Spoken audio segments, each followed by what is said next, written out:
Hi, welcome to the show. Welcome to the Final Fantasy VII Remake Spoilercast. My name is Matt Eads. I'm joined by Final Fantasy expert Kevin Byer. Indeed. Ask me anything about various Final Fantasy games, and if I don't know the answer, I'll just make something up. Hell yes. Who's the guy in Kingdom? Is that Leon? Is Leon Squall? What is... Yeah, that's right. Okay. Leon. Kingdom Hearts character. Yeah, is that the... Okay, Brandon Lynch is here. We also brought Kingdom Hearts expert Brandon Lynch here. That's right. To cover the entire breadth of... I wonder what else. I only know Nomura for Kingdom Hearts and Final Fantasy. I wonder what else. It's all he needs to do. Everything in between is just figuring out what to do for the next game of one of those titles. Turns out a rhythm game. Yeah. If he's making a rhythm game, it's going to tie into one of these worlds somehow. He's making, I'm not kidding, he's making a Kingdom Hearts rhythm game with some, hopefully, Disney bangers. This spoilercast might be a little bit different if you have joined us for some in the past. We usually kind of we usually go through the game like plot beat by plot beat almost. I think the meat of the discussion for Final Fantasy VII is a lot of stuff that happens after you finish the game, and then you kind of sit there for months and try to put your thoughts in order. So this one might just be a little bit different. We might not go beat for beat. That said, some very pretty dresses that Hit the good beats. Yeah. I will pull a loose synopsis here, I guess, just to kind of get us started off. I played this game in April, so it's been a very long time for me. Yeah, that's when I played it too. So I played it, I finished it like probably 3 weeks ago, I want to say. Yeah. Maybe two and a bit. Which in 2020 time, though, might be 30 fucking years. Feels a long time ago. Yeah. I compared it today to a dream, a wonderful dream, where it seems like the more I try and like remember the specific details, gets further the further away it gets. Yeah. It opens with the demo, the Mako reactor. What is that? 5? Reactor 5? Yeah, 5 or 7. Yeah, you 7? go in there. 7 sounds good too. Bombs. You meet everybody's favorite Jesse. You meet the whole gang. You meet Barrett. You meet Wedge. You meet Jesse. Wedge is voiced by what's that dude's name? Our boy from Breaking Bad. He's Badger. Oh yeah, that's Breaking right. Bad. Yeah. Who, thankfully, gets to say Jesse a few times. That's where I heard it. Come on. So me too, actually. It's Jesse. You're like, wait. Oh yeah, that's Badger. That person's name is, if I just type Wedge actor. Oh, that gave me the Star Wars one. Oh. We'll never know, Boo. unfortunately. He's too buried. Definitely the less interesting of the. Matt Jones. That person's name is Matt Jones. Yeah. Strong name. Great voice. Yeah. You meet the whole gang. Cloud is just like fucking standing on top of the train. I remember in a very like Vegeta-esque fashion. Everybody else is inside. Which is perfect balance too. Like no threat of falling off the train whatsoever. Bugs it's just hit like him in the face. Yeah. Hair unaffected by the wind. Yep.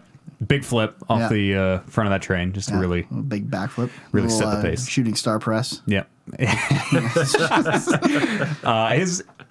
He can like sometimes he can jump real high.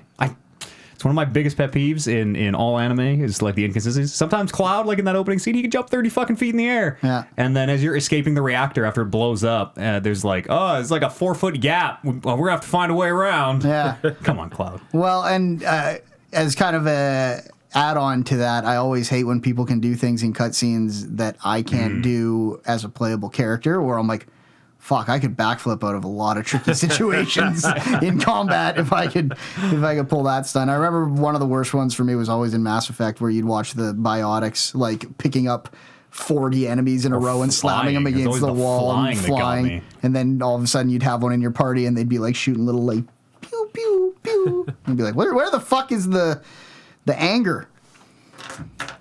So reactor blows up by Jesse's bombs. This is where you kind of learn Jesse's whole driving motivation. Because she thinks her bombs blew up the reactor. They didn't mean to blow up the whole thing, right? They were just going to damage and take it out of commission. Right. But that reactor goes off like a fucking nuke and takes out a part of the city. And that's because the bad guys blew it up. Yeah. Didn't they just like turn on the turrets? Didn't they just activate the laser turrets and they're like cutting all over?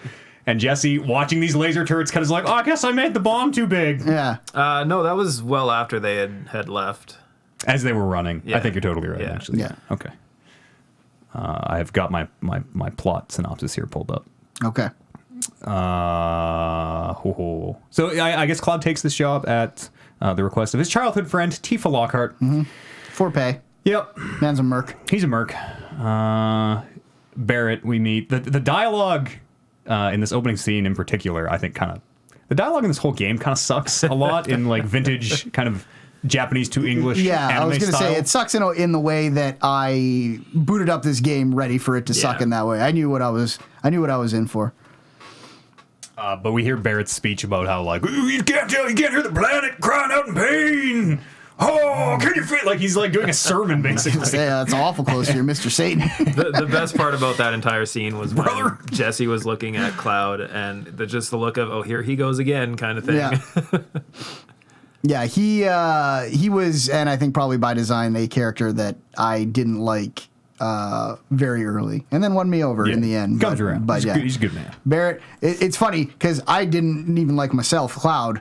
Right from the beginning, where I'm like, you seem mean for the sake of mean. Cloud's hard to like at the beginning of that game, especially for someone who hasn't played the original. Right, yeah. And I was like, you got a little bit of an attitude, and I get like a lot of his personality was probably developed in a time where being the angsty, grumpy guy was actually much cooler than I think it is now.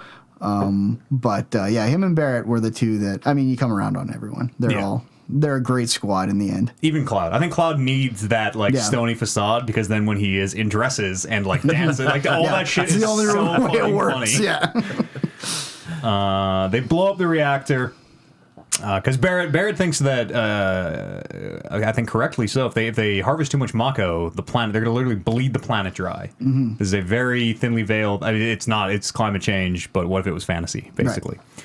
Right. So Barrett is gonna blow up this thing with his avalanche cell. Bring down capitalism. That's right. Who I guess are extremists. Barrett's faction is like labeled as too extreme for avalanche proper. They got kicked out of the regular avalanche because they were so extreme.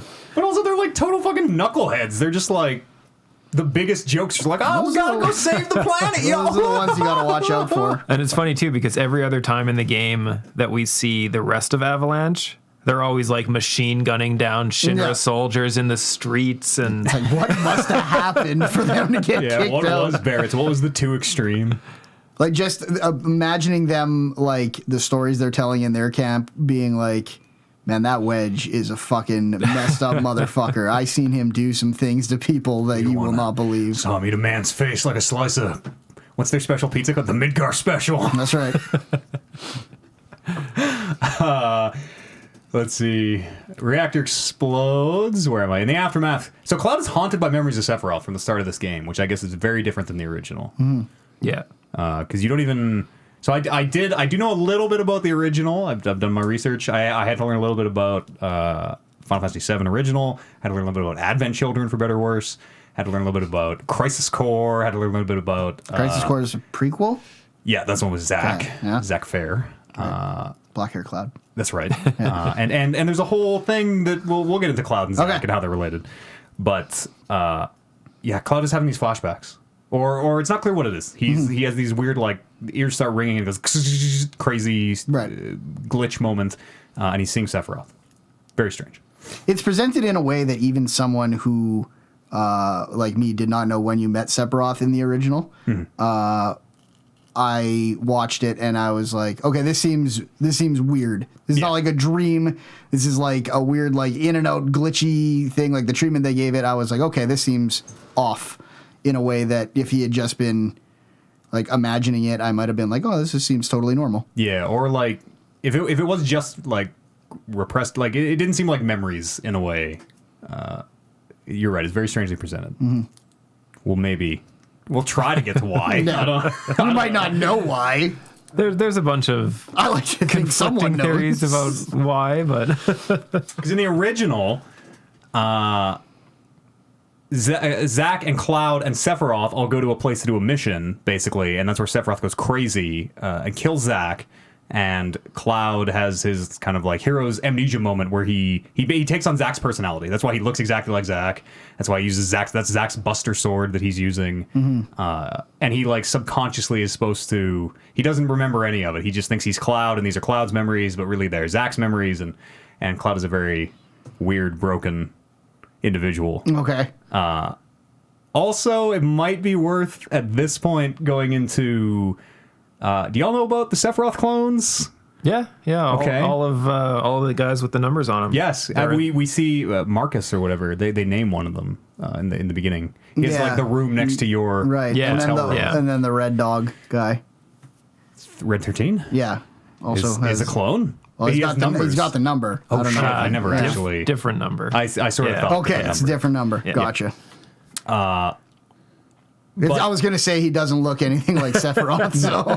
So The clones of Sephiroth, Zack and Cloud are also kind of clones, but failed clones, and it's a whole. this is all like way over my head. I know. Like, I'm like, You don't need to know any of this to enjoy the game. I didn't Yeah. know any of it until I started looking it up. But the long and short of it is they're trying to make more Sephiroths. But Cloud had his own will and ego. They couldn't control Cloud. So they're like, he's a failure. Or I think he didn't manifest his abilities or something, and then later did. And they're like, oh shit, he was a success. And kind of the same thing with Zack. I think was did not kind of let the idea. flower bloom. Did not let the flower bloom. And Cloud falls through the church here at the end of this Mako reactor explosion. He's having the Sephiroth visions. He falls through the roof of the church, lands in the flower bed. This is a No, whole other reactor that's later. way after. Is that another reactor? Yeah, that's the second one. He Yeah. just meets Aerith in the street, and she's Right. like, Yeah. because he can't see the specters or whatever. She's just like freaking out, like Yeah. she's on meth or something. Right. And then you touch her, and then you can see them. Right. Yes. Transmitted meth, Yes. Yeah. amphetamine. Yes. But yeah, the lead up to them meeting too was when I remember playing that game was one of like the most powerful early moments in the game because you're walking through the streets right outside where the reactor blew up and people have lost their houses, their family is missing. You're just walking through all this devastation. And as you like walk beside these people, they're having conversations about how bad everything is and, you know, why did Avalanche have to do this? And just really gets you with the, well, which are we the bad guys? Is this? Yeah. Oh shit. Fuck. I was hoping it'd be more cut and dry. And it's also probably worth mentioning at this point too. In the original, we haven't got to the falling part. Here's why I got it mixed up because Zack is the one who falls through the ceiling in the original, and then Aerith wakes him up, and Zack, well, thanks for waking me up. I'll take you on a date, and the two start dating. That's how the first man that Aerith ever loved was. Cloud can't hear because his ears go crazy when she Right. says it in the remake, but was in the original Zack. Right. Okay. So Zack and Aerith knew each other.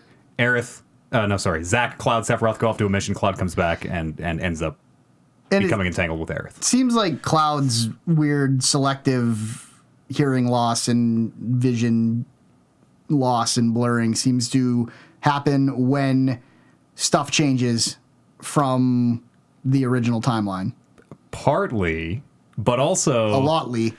So Sephiroth can control his clones. We learn in the original. Sephiroth can. Some of them he can control directly. The numbered clones, he can like literally just kind of possess them. I guess is the idea. That's why you see the one. You see the one clone, and it looks like Sephiroth. Remember, Cloud's like, "Oh, Sephiroth," and then Yeah, he and looks then he- again, and it's just the clone. Yeah. Jumps off the building and it's clone number 2. Yes. Oh.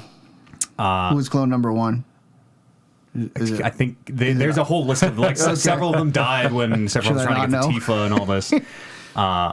But those distortions, some of them certainly are Sephiroth imposing his will on Cloud. He can't completely control Cloud, or Yeah. he couldn't in the original, and the implication is he probably still can't.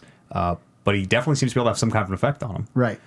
So some of the distortions, I don't think any of the distortions are things being changed. Actually, I think the things being changed are like the wisps, the specters. Yeah, I was more of the mind that the things like that he was. I didn't actually know it was Sephiroth, but I thought it was someone trying to prevent Cloud from hearing the things that would keep him on the path Yes. that originally happened. Yeah, totally. So, like, if he would have found out about Zack, that would have been like oh fuck, Zack, what the fuck's I know going that on name, here? I think. That would have brought back some of Right. his memories. Assuming that the lead up is the same, because we see Zack at the end, and you're like, well, Zack still, what the fuck is happening anymore? Right. Yes. But that Zack at the end, It's different Zack. different Zack. Because Stamp the dog on, That's on the right. chips on the crisps bag is different. Different stamp the The, dog. the Resistance logo. God damn. Okay, we're Slightly done. different. We've cracked it. That's the last shot of the game where you're fucking dusting off. We're done. Shut the thing down. This, let's see here. This synopsis is very brief. Cloud meets Aerith Gainsborough. I always, for some reason, I find first name, last name, especially in Final Fantasy, so fucking funny. Cloud Strife, Aerith Gainsborough, Yeah. Tifa Lockhart. What's Barrett? Barrett has a last name. I can't remember now. Johnson. Yeah, I don't remember. Yeah, something either. like that. It's just a real generic Barrett Smith. And you meet Mrs. Gainsborough. So you meet Aerith, and then the next line I have on here is Cloud goes missing in action in the next attack. Cloud meets Aerith again and protects her from Shinra forces. I don't know. There seems like a lot of jumping stuff around. happens in To there. find Tifa, who is searching for a man called Don Corneo. The trio learns that Shinra plans a collapse of the plate on Sector 7. Yeah, that's like... That's They a long way learn in. the plate is collapsing at the end of Yeah. the Midtown or whatever. Yeah. We need a different talking point guy. Shit. There's the whole second reactor mission too that they go on, where they go above to the plate above with Jesse and Wedge and Biggs. Yep. And the skydiving part at the end of that was also super cool. Yeah, fucking dope. Where they I remember them like revealing it real late in a way. We're like, how are we Yeah. gonna get down? We're so fucked. And then someone just throws them a parachute. Like, what the fuck have we even used? What did we use? God damn it! Yeah, I think Jesse had it set up where everyone was like, "Where are we going? Where are we going?" She's like, "Don't worry, I got this. I got our escape plan. It's all good. It's all taken care of." And everyone else is, "Oh my god, where are you leading us?" Doesn't Cloud have to ride with Wedge? Yes. Yeah. Like I got the great, the fat guy. Okay, here we go. We're probably not. I'm probably not going to be able to find a bullet. I was looking all day for a bullet by bullet kind of synopsis. Right. So we're gonna have to freewheel it here and go by memory. Okay, good. Perfect. Good with me being the most recent Yep. person Take us- and not fully Take us- understanding anything that happened. Most of the things I want to talk about take place in the the area with the Honeybee Inn. What is that area called? The walled Sector 5? Yeah, something like Whoa, that. smart wall market. Wall Market, yes. Yes. Everything that is not the ending that I kind of want to talk about is in Walmart. I remember because I always thought they were saying Walmart until they finished it. Walmart. Yeah. What happens leading up? Cloud gets the sword cut on the door, which is like just sets the. Oh, yeah. That's when he sees Sephiroth when Tifa asks him to look after that numbered dude. I think his name is Marcus, or it starts with an M for sure. He's like, oh, that's blank. It gives him a name. You just watch out for him. Right. And he sees him and thinks he's Sephiroth, maybe because Sephiroth is pulling the puppet strings or whatever. And he pulls the sword out and it goes on the door frame in a way that you're like, yes, this would happen all the fucking. This thing is too big. It's unwieldy. It's too huge. It's almost like a sense of self-awareness that Dragon Ball Super has that I love so dearly. Right. Especially with, like, very Vegeta style for Cloud, where Yes. it's like none of this is funny to Cloud, but boy is it funny to me. Yeah, he has to be this like ultra serious foil for all these things to play off of. It's very, very funny. Did you guys do? I know in that first town you get to after all this, you get your first kind of bag of side quests. Did you guys do all the side quests? Oh yeah. Yeah. I did all of them in all the zones that I came to, and then found after looking it up that there were a few that I missed just because of different people you ally with, specifically in Wall Market. So I guess there's ways to get the coin from all three, or get the I recommendation see. from all three of the Oh people. shit. All right. And yeah, the way you do it with the first guy you talk to is to refuse to play the coin guessing game with him. Chocobo Sam. Yeah, Chocobo Sam. So apparently if you take that mission, then it'll open up a new set of side quests. Oh, I think shit. there's only one or two maybe that get opened up if you do different people like that. Because there's a way to get different dresses for Cloud. Yeah. That's probably how you I do think it. it is, yeah, because all three of the people have a different dress that they would give, I think. Who like- did you get? We all get our dress from the same person? Probably, Andrea? Who? On the Honeybee Inn, right? The dance was to Yeah. get the dress from Andrea. No, you have yeah. You have to get the dress before. the dance. Ooh, Oh, no, I think the Aerith's palm- dress. I think Aerith's dress is the one that's determined by which one gives you the invitation. Okay. yeah, I'm that not might be sure right. which one. The palm massager lady gave me my dress. I Oh think. yes, Yeah. yes. I think she gave me Aerith's. Yeah, dress. she gave. I think she gave all of us Aerith's Did you dress. get the? She also made me jizz in my pants by touching my allegedly. hand. Well, yeah. I Yeah. mean, you don't know what happens. It's a good hand massage. It's a good Have hand you never massage. had a hand massage? Did you get the most expensive hand massage? Obviously. Oh, yeah. Yeah. I did. I saved and did all three of them. Where are they? What is the worst one like? The worst one is you get like just painfully attacked for like the entire time you're in there. The interaction between Aerith and Cloud after you come out of that one though, I don't remember quite how it goes, but it was very funny. If you haven't seen all three of them, I would suggest watching them on YouTube or something like that. I should do that. They're pretty funny. They're very Part of me was like, I wonder if this is the same video or the same cutscene no matter what I do, and I just spend more money on it. that's why I asked, because I was Yeah. like, maybe they're all the same. But also, like, the implication, because you go and if you talk to someone, they're like, oh, well, I mean, Tifa, because Don Corneo is he needs a new bride or a new mistress or whatever. And it's like, oh, well, Tifa's a shoe, and she's Tifa. Look at her. But this Aerith, this disgusting. We're really going to I have get to that. fix you up a bunch if we're going to make you look attractive. Like, I don't know if there's any dress pretty enough in Midgar. We'll try, I guess. And that was real weird. Yeah. And also before that too, it was like after you finish all that first group of side quests, Tifa is like, hey, we should go do something. I thought Tifa and Cloud made a date. Tifa's like, we should go do something. You and I should get on the town. What dress should I? What outfit should I wear? Yeah, we made a date, and then I thought that I bailed on it to go do the there was the mission where you take the motorbikes to what's her name's house. Which You meet Roche on the when way. when I was riding my motorbike, I was like, this is so much better than a day with Tifa. But I thought it was when we were missing an action, because like remember that big reactor explosion happens. That's before Don Corneo. Yeah. And then everyone just thinks you're dead for like 2 days. Cloud is just fucking AWOL, helping out kids. He's at the orphanage, whatever, bringing flowers to Miss Teacher Lady and all this shit. Meanwhile, all your friends think you're dead. And I thought it was in that time was kind of supposed to be when the date was? Yeah, but also we learned that the dress was actually for Don Corneo, because you choose her outfit that she wears to when you meet her later, and she is dressed up. Yeah. That is you choosing her dress there. Yeah, I'm not sure quite what the line is, but there's 3 different dresses for everyone, and there's a trophy to get all 3 of them. Yeah, so fuck. I saw all of Aerith's, and I only saw all of Aerith's. I looked up all of Tifa's and Cloud's after. The Cloud one, that killed me. You and I got the same Cloud one. I really wanted to. It was like vaguely Like- Kingdom Hearts-esque too. It had like the what's Mine the was heart like shape on a it? bluish purple.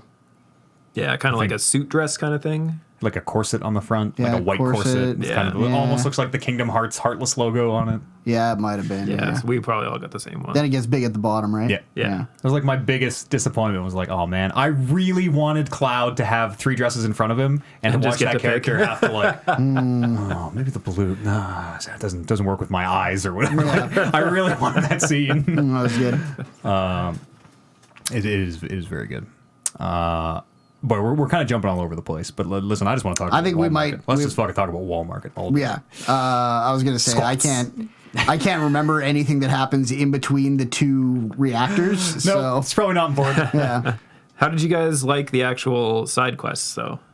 They're good. I'm a sucker for when they tell me there are this many side quests to do. Yeah. And just give you just give here's me where the- the quest is, here's where to go to get the quest things. I'll do those all day. It's more when it's like in a game where I have like 15 quests and I'm like, hopefully I'm not missing any. And then Yeah. I like find one on the way and I'm like, oh fuck, I should have done this when I was back there. And I liked how organized the side quest felt in 7. Yeah. Yeah. Between that and like the Chadley missions where Chadley. Also, Let's talk we met a about kid fucking named Chadley. Chadley. Yeah. Sorry, are you from a different world? Oh man, we're in a scout, like a Dragon Ball scouter. yeah. and just Hello, everywhere Cloud. too. I'm Everywhere you Chadley. go, Chadley is just there. Yeah. He just beats you. Yeah. Beats you all over Midgar. Thanks for your help, Cloud. It's like, maybe you should be fighting with me. Talk to me, Chad. You upset me. Yeah. At the very end, when you see him in Shinra Tower too, it's like, holy Christ, Chadley! How do you have all these? You just know where we are at all Pick him up by the times. script. Like, are you a spy? He's a businessman. What is your deal? He knows to go where the money is. Yeah, brings fat chocobos to the customer. Yeah. Fat chocobo, fucking dope. So, at risk of jumping us around again, That's gonna happen. Did you guys take the elevator or the stairs? Stairs. Yeah. Sure, Yeah, stairs is. I took the stairs Because too. they're like, someone's like, oh man, it's 106 flights of stairs or something, and it is literally 106 flights of stairs. It's very. It blew my mind. That was like at the part of the game too where I'm like, I think I'm almost done, And then like And then they hit you with 40 minutes 11 of minutes. it was so much stairs. I was like, that was like 5 hours I was in there. It's a good scene. It's like a race where they're all like pulling ahead of one another. And, Yeah, and then everybody's just like getting more and more tired, and they slow down. And the best part about it was the little floor markers they had beside the player's name, so you could see which floor everyone is on. It's like a race. So it's like you see Tifa, and she's starting out strong, and then you start, she's only gone like one floor in the time it's taken me to go 4 floors. Like, what's going on? Barrett speeds up towards the end. Yeah, That's good. Where are we? Wall Market? We're wherever We're you all over the wanna place. be. Like I said, this Yeah. is going to be a weird spoiler cast. It's a fucking weird game. yeah, Squats are very good. Squats and pull-ups. Yeah. Very good. yeah. The pull-ups were second. Yeah, pull-ups were the second one you Yeah. got Yeah. access to. The last pull-ups one took me. Is that Jules? Yeah, I couldn't even beat that one. I finally got it. I was texting Matt about it. I was like, "This is the hardest part of the game. This is the hardest thing I've done in the Fucking whole game." machine on the pull-up Yeah, bar. and he'd just come on so strong at the end. Like I'd be like, "Okay, I'm keeping pace," and then he just burned me every single time. So it got to the point where like it was like a 2-round thing, and I was like, "I got to be beating him by 7 after round Yeah. 1, or I'm fucked." Gives the gas right before the end. And honestly, it felt like, because I had failed so many times on that thing. I probably failed for like an hour or so before I gave up. Yeah. And it honestly felt like the closer you were after the first round, Yeah. the easier he would be for the second round. So if you were like only ahead by 1 or 2, or if he was ahead by a little bit, then it would be easier going into round 2. Yeah, But that makes sense. like the further you were ahead, then they start out really strong. But who knows? Maybe that's just me trying to see patterns in why I was failing so often.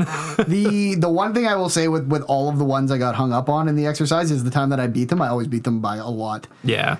Like it was like everything would just come together. It was never, I think, because if it was close in the last 10 seconds, I'd just melt. You get I'd rattled. be like, He's gonna give it to Yeah, that last one with Jules on the pull-ups, it felt like if you fall once, it's already it's over. done. Yeah. And your rhythm has to be just so perfect for it too. Did you guys do all the mini games? Darts. Yeah. I didn't. I wasn't able to do the darts one either. Neither was I. I didn't try too much just because I really don't like that, it doesn't feel good. Yeah. the moving around and it fights with you. Like I don't like that It's like from a playing design darts perspective. hammered. Yeah. Like, I tried once. I was like, oh, okay, I'm good. Yeah. The box breaking thing, fucking kiss I my ass. loved the box breaking thing just because of the Moogle medals you could get for it. Because I farmed the shit out of So those Moogle useless, medals. Kupo. I unlocked everything with them. I thought I had read this synopsis on it where it said, and this was while I was doing it, because I was deciding for myself whether or not I was going to farm these medals up because, you know, it's an easy place to farm them, and if I need them for something, Because they then- come out of the boxes yeah, in the box. no, break every minigame, right? time you loop through, your participation medal is one of them. So as long as you go through it, which what I did was hit play, put the controller down for 90 seconds while I do something else on my phone. Nice. And then The way Final Fantasy VII Remake was meant to be you're a played. pro. so yeah, I think I did that for like 45 minutes, and the reason I did it is because I read the synopsis that said these kids are going to be showing up in subsequent chapters with an expanded store roster.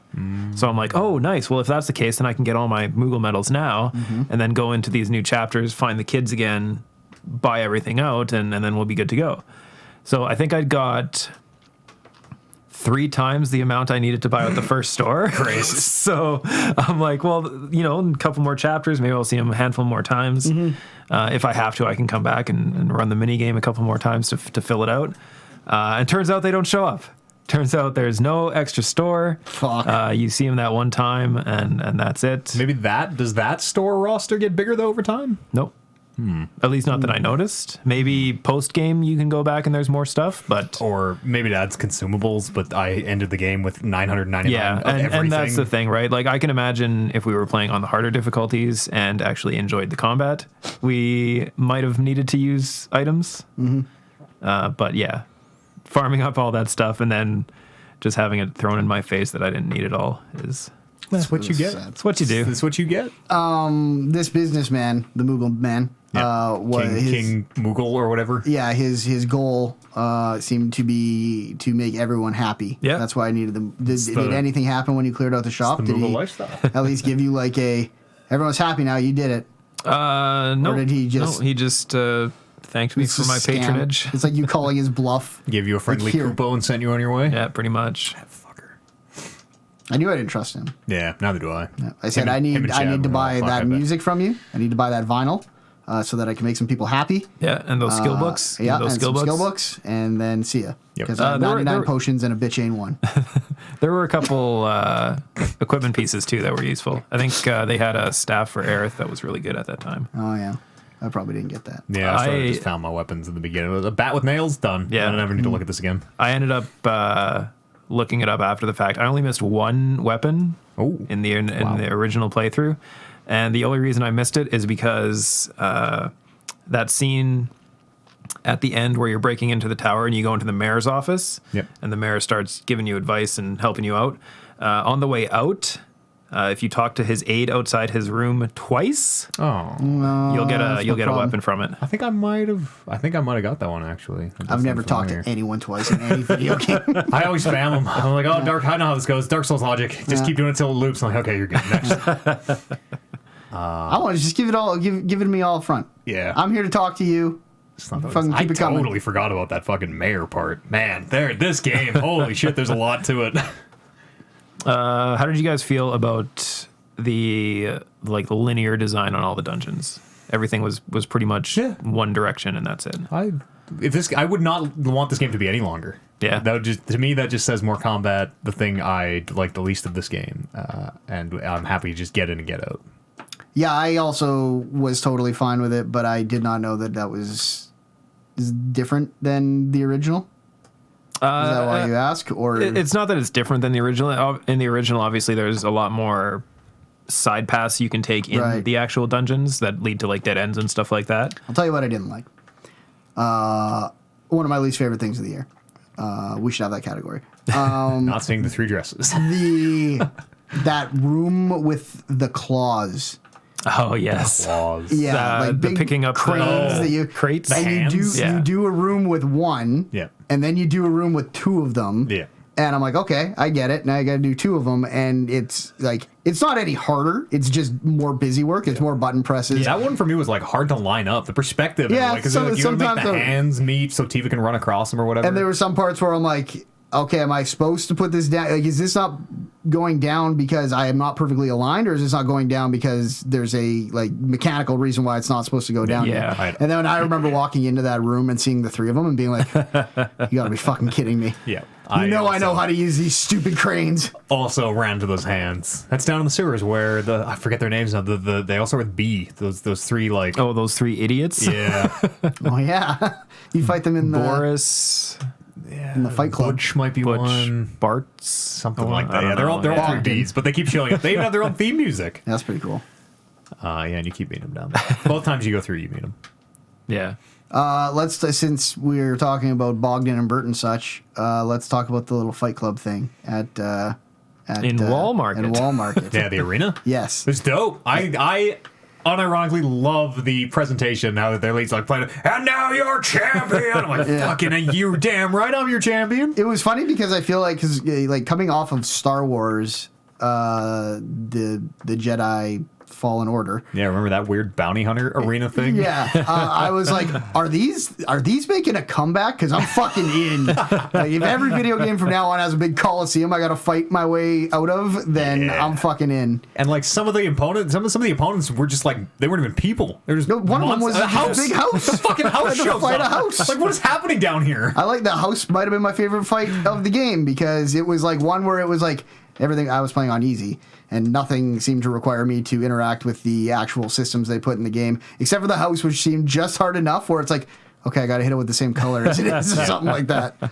that house was wild. Yeah, almost all of those fights down in that arena were just so well done. I really liked it. Even seeing the three idiots again down there, and then just, oh no, it's you again. They should just lied down. They knew. They knew. Because how would you not come into that fight, same amount of people, you didn't bring any more reinforcements, and see Cloud there and be like, well, let's probably go better this time. I don't think he can kill us, maybe? Yeah. If we get disqualified. That's right. I'm not sure. Going back to that crane thing, the one thing I did like was they had the high five spot where like she kept getting off into holding up her like hand to high-five you. Cloud kept leaving Tifa hanging. And Cloud's like, Aerith, yeah. And Cloud's like, yeah, I don't do that. And then there's like one time where he goes for it and she like turns away and he's like, oh, and she's like, what was that? What was that? She just goes all in. It's like, no, we can do it. It's okay. Like, that was good. Tifa's the one who eventually meets the high five. They two-hand high five. yeah, Aerith and Tifa get the big high fives in. They get it. Yeah.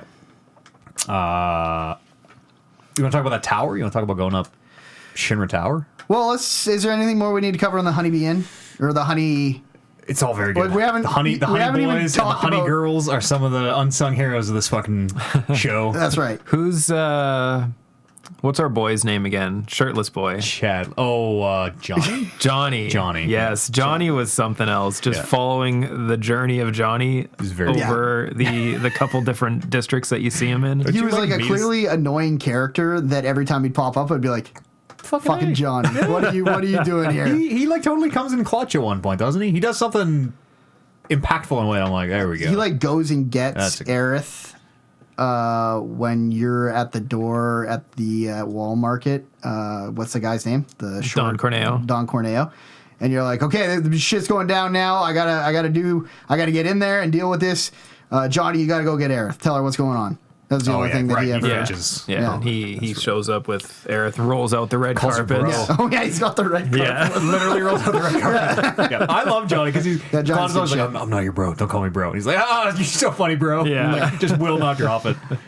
He's also like involved in that like the big like all night bender side quest that you have to do. Where you're like going to like check out all these different places with Johnny. He's like, oh, I know just the place. This is where everyone goes to get drunk. And then I can't remember what you're trying to accomplish there. You're looking for the secret sauce? Whatever the fuck that. What is that sauce? You remember that? You have to go and you like find a secret vending machine. Oh, it was. You had to go get the. There was the guy in the bar who was sad because he lost his inspiration. Right. And then you had to do the big long side quest to go to the materia shop, find out the materia shop guy traded it to the Fight Club guy, and then find out the Fight Club guy traded it to the department or the item store guy, and the item store guy gave it to the food vendor. Yeah. And the food vendor was making food that poisons everyone for some reason because that's what you do. And then you had to like hit it with a spell or something, didn't you? You had to use Analyze your materia highest level magic materia. either lightning, fire, or ice materia in order to determine if the problem with why he was poisoning people was in the refrigerator, the oven or the microwave or something. What is the sauce? I don't. Well, I'm pretty good with electricals, so I'm gonna have to say it's probably the microwave. Yeah, and then you go into that one into the vending machine, and you get the sauce out of the vending machine. That's right. The only thing I can find about the sauce is that in the original, it was not an allegory for Viagra, although I can't tell if this is sarcasm over text or not.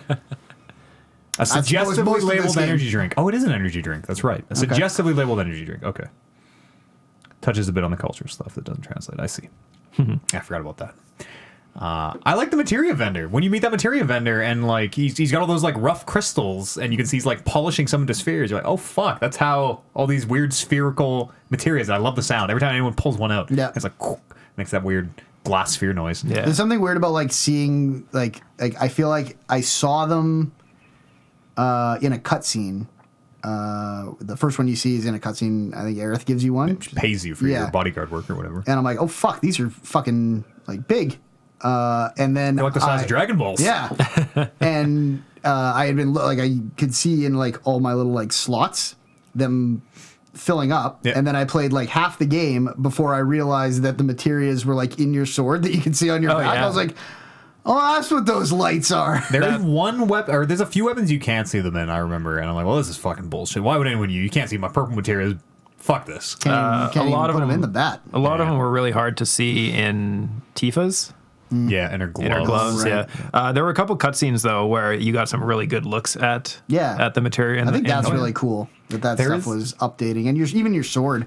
Like I remember when my sword was in the cutscene the first time, my new sword. I was like, oh, good. That's something that a lot of games just wouldn't do. Yeah, Yeah. well, it's running in real time. It's not Right. pre-rendered. Yeah. So they can use all your shit. But then at the end, it is pre-rendered because everyone's gear and weapons magically goes back to their default. No, because you told me about this that you didn't have the bat. Yeah. I feel like I totally still had my. There's a definite clear cut where you have all your weapons and stuff, and then there is like at the very end, very end, where they're all like the whatever, the Tower of Specters is fading away, and they're all like walking and he's like, It's like that- Marlene. Because the last thing, there's that shot where it's the sword's in the ground, which we'll talk about this whole scene at the end, I assume, and you're like watching in the background, you're like looking off, and the camera pans back, and your sword's just sticking in the ground, and I feel like that was the sword I had been using, the mithril one. I think this is even after that. This is like the final wrap, like where with the cutscene you see Zack in, where Zack is like gunning down soldiers Gotcha. and Tifa. You're right. That one might maybe it's that like one's it's clearly pre-rendered in a way where you're like, this looks too good to be. What? Kind of fits in with one of the crazy theories I've heard. Oh shit! Wait, all the pre-rendered cutscene? Oh wait, maybe those Are not this timeline. Oh god! that would be extra fucking confusing because that Barrett calls up to the Marlene we know is our Marlene. Is like, oh, I gotta go save my baby. I'll come back for you, baby girl, or whatever he says, and then. Wow, But that's fuck Barrett's you, Kevin. Marlene. God, That Barrett's Marlene is probably also in that same place. I don't think so because Marlene like looks out the window and like her and Barrett have a like they touch across distance. It seems She doesn't look out the window. Well, she looks off. She in the looks. distance. She looks into the flower. Oh, okay. She looks into the flower. Also, the galaxy at the end is shaped like Aerith's flowers. I don't know if anyone knew that, but Yeah. it's all about the flowers, man. I see. We got a yellow one. maybe peyote with flowers. All connected. Before we go too crazy, I do want to mention one thing that kind of pissed me off about the dress scenes. Oh, How dare you? Because in the original, Cloud doesn't automatically get picked. He can pick any of the three. And in this one, I'm pretty sure that no matter what happens, Cloud gets picked by Don Corneo. oh, so I see. Don Cornell can pick Aerith or Yeah. Tifa. Yeah. And then they go into the room and have a little scene. That scene where he picks you, also very fucking funny. Very funny. I like his like after the dance and everything, and he gets like back changed, and someone like just goes up to him and says, "Cloud," and he's like, It's Tifa. "Yeah," Yeah. he's like, "Yeah, it's over." Don't say anything. Yeah, Because his fucking hair is the same. He just has like pigtails Yeah. added to it. clip-ons. It's a very common hairstyle among the women of Midgar so City. fucking stupid. His hair is so good. How'd you guys do on the rhythm game? 100%. Nailed it. Fucking missed one. Which is, again, in canon, Cloud nailing that dance routine that he wants no part of in that dress is Yeah. so fucking funny. Yeah, I got like, I want to say 30%. Like I did real bad. does it like alter the cutscene at all when you're missing? Yeah, was he like fucking up and No, were I you think getting shit or the anything? dance itself was the same, but the crowd reaction Oh, changed. they'll booey a little bit. Yeah. Mine was tough. Mine was like that double. There's one part in the song where they put two and they're like touching each other. Yeah. And you have think to you like, gotta like, brah, brah. yeah, that's what I did. I like went like boom, boom. But you have to like one fills up and then goes down, which I hit that one. And then I was like, oh, I probably have to go like boom, boom right when the thing fills up. But then the second one started filling up and I hit my second one way too early. Yeah, I'm like, I was very, very angry at the time because I had just. How can you be angry while that scene is going on? And they're like nailing. They have like tag moves where they're like Cloud is dipping Andrea and he's dipping you and all this shit. so just good. I had just started my session and had previously smoked some marijuana before that exact scene. That would have been a journey. And the difference between the way the training session went and the way the actual cutscene minigame went. Yeah. It was like, okay, well, during the training, okay, coming at you is easy. They're right there. And then the first time I see it in the actual minigame and they're like stylized coming in between Cloud's legs. Yeah, and, oh, like, it's so good. Sometimes they are like camera cuts as they fly into the camera. And it's Yeah. a different shot after. And Yeah, it's weird. It's really like the presentation certainly does not make it easy to do that. fireworks But are going off constantly. yeah. Yeah. And like you'll see like a firework will go off and you'll be like, Oh, there's a button prompt in there. It's so good. Moment of the year. The fucking dance routine. It's up there. We'll be talking about this one. I really love it. That was kind of when I was sort of on the fence a little bit. I'm like, okay, I like anime. I like video games. It seems all right. And then just the, like, I guess the self-awareness. Like, they're not being precious about their material in any way, it doesn't feel like, which is super, super fun. Yeah, like they know that Cloud is this super serious character and is supposed to be viewed as like this edgy, cool guy. And they're like, it'd be funny. It'd be funny because he's an edgy, cool guy. Yeah. Put him in a dress, make him do a dance. Yeah. People will eat this shit up. It's very good. And I did. I'm with you where it was like, I was always enjoying the game. I enjoyed the game before and after that. But that was like the moment where I was like, this game's fucking awesome. Yeah. This is rad. I am like, that was kind of when I fell in love with it. And then, so at the same, like, I don't want to do it a disservice because they're not precious, but at the same time, there's like a reverence where like certain songs hit and even you with maybe no Final Fantasy VII history is like, oh shit, here we fucking go. Yeah, I said this on Standard Podcast too, but the first time Barrett hummed the Battle Flourish music, that was so good. I like that too. First time was fine, but the 700th time I'm like, shut the fuck up, Barrett. Yeah. I was on board every single time. It was like when it was the same as in Star Wars where the little droid would come up your back after a fight and do the do do do do do do or whatever. He can't do that. Anything else at a wall market here that grabs anyone's attention? We had a lot of good Johnny stuff. The bro, it's very good. Does Johnny have Mako eyes? That's what I want to ask. Is Johnny Soldier? Yeah. Does Johnny look like he has Mako eyes to anyone? No. And incidentally, to me, Tifa doesn't look like she has Mako eyes either. No, Tifa definitely doesn't. No. I don't think she does. Is Tifa supposed to? No, I don't think she's supposed to. When you were playing your playthrough, you would always mention that it seemed like she might. She has very blue eyes. I kind of learned they're like cat You might just eyes. have a crush They're on cat Tifa. pupils. They're cat pupils. They were like red. Tifa's eyes? Yeah, Tifa's eyes are like red. You're right. They're like dark red. But I did eventually learn that blue eyes does not mean you have Mako eyes. Yeah. It's like a cat-like. You go Witcher the eyes. shimmer I do or whatever not it have is. Mako eyes. You do not have Mako eyes. No. I have blue eyes also. I do not have Mako eyes. I'm just looking at a picture of shirtless Johnny. Yeah, he definitely doesn't have Mako eyes. I ordered a poster of shirtless Johnny. Did you? No. I'm like, was it this one? Because I put that above my bed.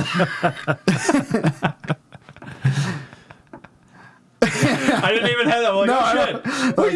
It was supposed to be a joke, but it was just like Matt's like jealous. My initial thought was like, you were in fucking Final Fantasy shit without me, you fucker. Could have saved on shipping here. Come on. I would love to own a materia. I would love to own a glass, Those just a seems glass like they'd be bowl that expensive. looks like one of those materias. Probably maybe A glass It's one like might be a expensive. big marble, really. Just, I guess big, so. just exactly a big marble. How many? As someone who doesn't know anything about Dragon Ball, are the Dragon Ball? There's 7 Dragon Balls. Yes. Are they all different colors? No. Oh, okay. They just have different amounts of stars in them. Oh, okay. Yeah. Because I was going to say, if they're all different colors, then maybe the amount of materias in Final Fantasy would have lined up. Fuck, 7 materias until the end. I've never actually thought about it. Let's see if we can do it. There's magic materia, Which are what? Well, I can do them by colors. which are probably. green. Green. There's support materials, which are blue. Summon materials are red. Utility materials are yellow. There's a purple. There's a purple one. Purple is enhancement materia. And I think that might be it. I know that was going to be the last one I knew. I think that might be it too. Yeah. Are there like weird? Is there like a white or a black one? Is there like weird? Does Aerith have a? Because Aerith is like, I got a materia that does nothing. Why are you He's making making a that face. Why are you making that face at me? Because I think this is more of a Game 2 revelation than a Game 1 revelation. Well, wait. So is it in the original? We might as well. We have to talk about it here now. So in the original, there is both a black and a white materia. And they're obviously special materials. They are. The black materia is the materia that you need to summon Meteor, which we already know. Is that the thing Sephiroth maybe does at the end of the game? That's Apocalypse. Oh shit! and I Divine believe proclamation that attack is called. the white materia Is that holy? Fuck, he might does be that. holy, but even in this game we see the holy materia, and it's We do? like yeah. Is that what she uses to make the portal white? No, that's what. Because she definitely does something there. There's a number of both cloud freakouts / seeing into the future / seeing into a different timeline, whichever way you want to think about it. Sure. Where there's a pinkish purple materia that falls to the ground and bounces a couple times. Okay. So that scene Rosé. is that scene is immediately after Aerith gets killed in the first game.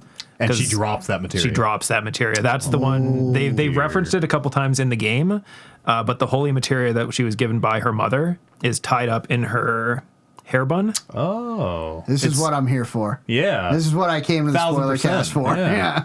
Yeah. So yeah, Because she has a line where Claude's like, well, what is your material? She's like, oh, nothing much. and then it zooms into onto her hair shit, in I that missed the exact hair scene. thing. Oh, yeah. shit. Well, because you don't actually see the materia. Yeah, it's buried- So it's buried under her hair. Buried It's just under her something hair. that you know Yeah. if you. Yeah. Yeah. Oh, that's neat. Yeah. What is the This is the kind of holy shit that I was like materia? eating up. I know it's evolved in defeating Sephiroth.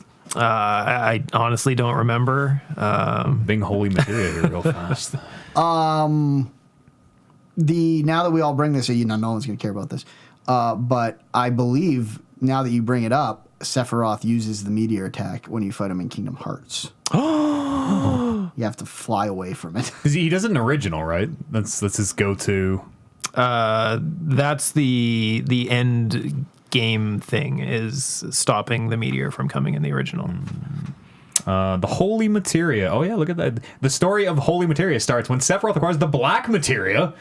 Thinking some meteor Aerith throws a forgotten city, begins to pray to summon Holy to stop him. That's where Aerith dies in the original. Reveals Holy's existence. Holy is the ultimate defense against threats to the planet, and when summoned will erase anything that presents a danger.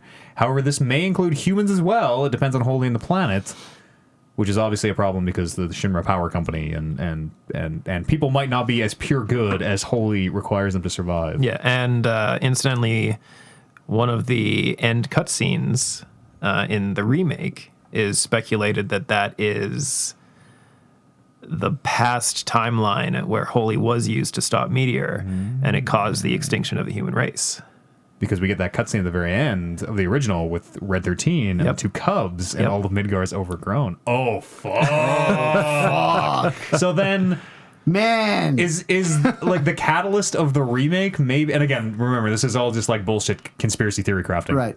Is the catalyst of the remake maybe this is how Holy is saving this is like all a very roundabout, this is how Holy set everything up? All right, it's Horizon so- Zero Dawn Let's all over again? let's get into it. Let's get into the time traveler, the Aerith time traveler theory. Okay. I have notes.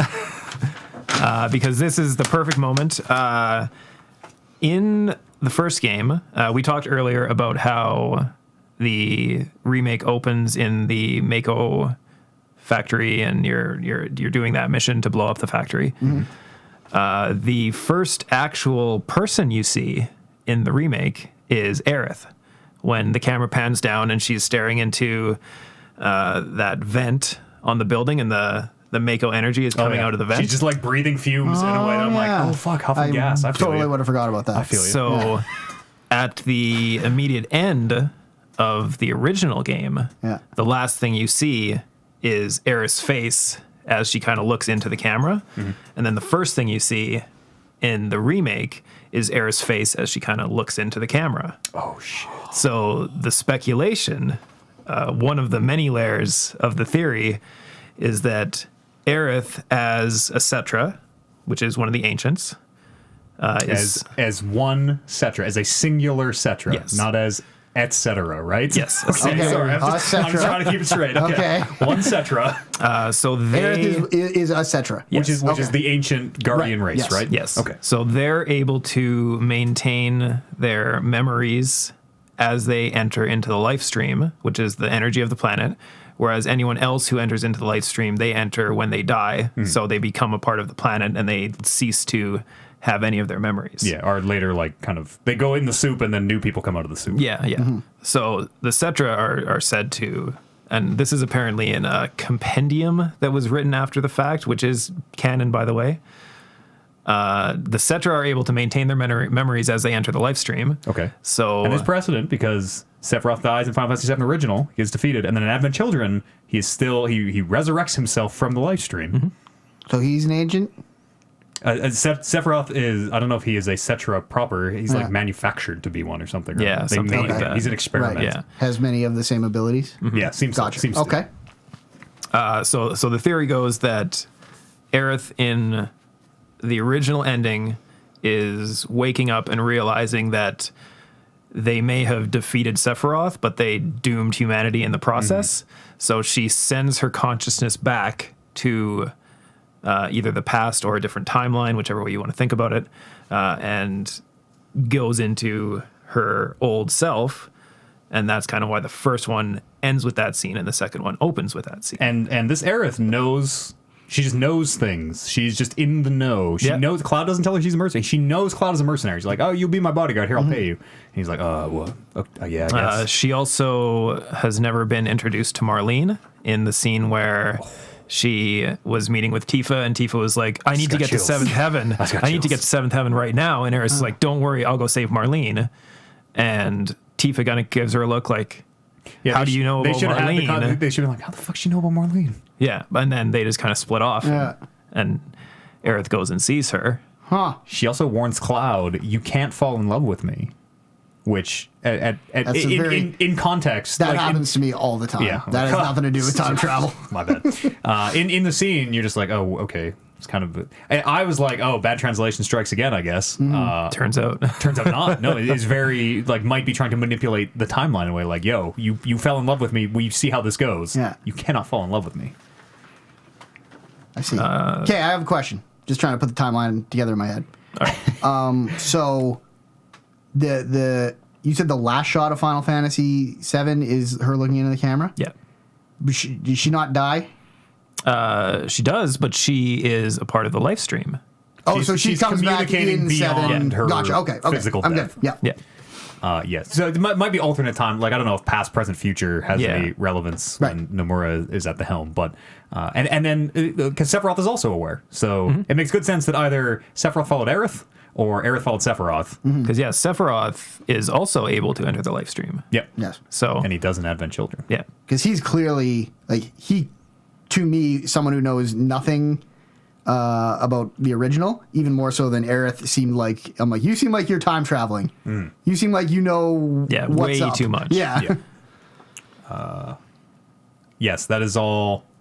That is kind of the theory. I think that is kind of there's so many different theories, but I think they all kind of fit into either two separate timelines or like a past, present, or some variant on that. The little mascot was different. The mask. The mascot, the fucking Oh the bag of chips. yeah. Because yes, we see Zack at the end, and he's alive, and yes, Stamp the dog is a different. He's a terrier where he used to be a bloodhound. I hope that at some point in one of these games that they make, they explain who changed the time stream, and they're like, "Oh, they killed the guy who made who made the logo in your life, so we had to, this guy wanted to draw him as a bloodhound." It's specifically the Stamp thing. Yeah. It would show that it's like a bloodhound attacked this person when they were a child in this other timeline. Yeah. Well, this is probably a good spot for this then. With Sephiroth, with all this talk about entering the live stream and retaining memories and all this, in Advent Children, so Brando, you sent me a thing. There's that big fight at the end. You fight I forget their names. Whispers, Rubrum, Whispers, Viridi, and the red, green, blue, or red, green, yellow are the three Whispers. Okay.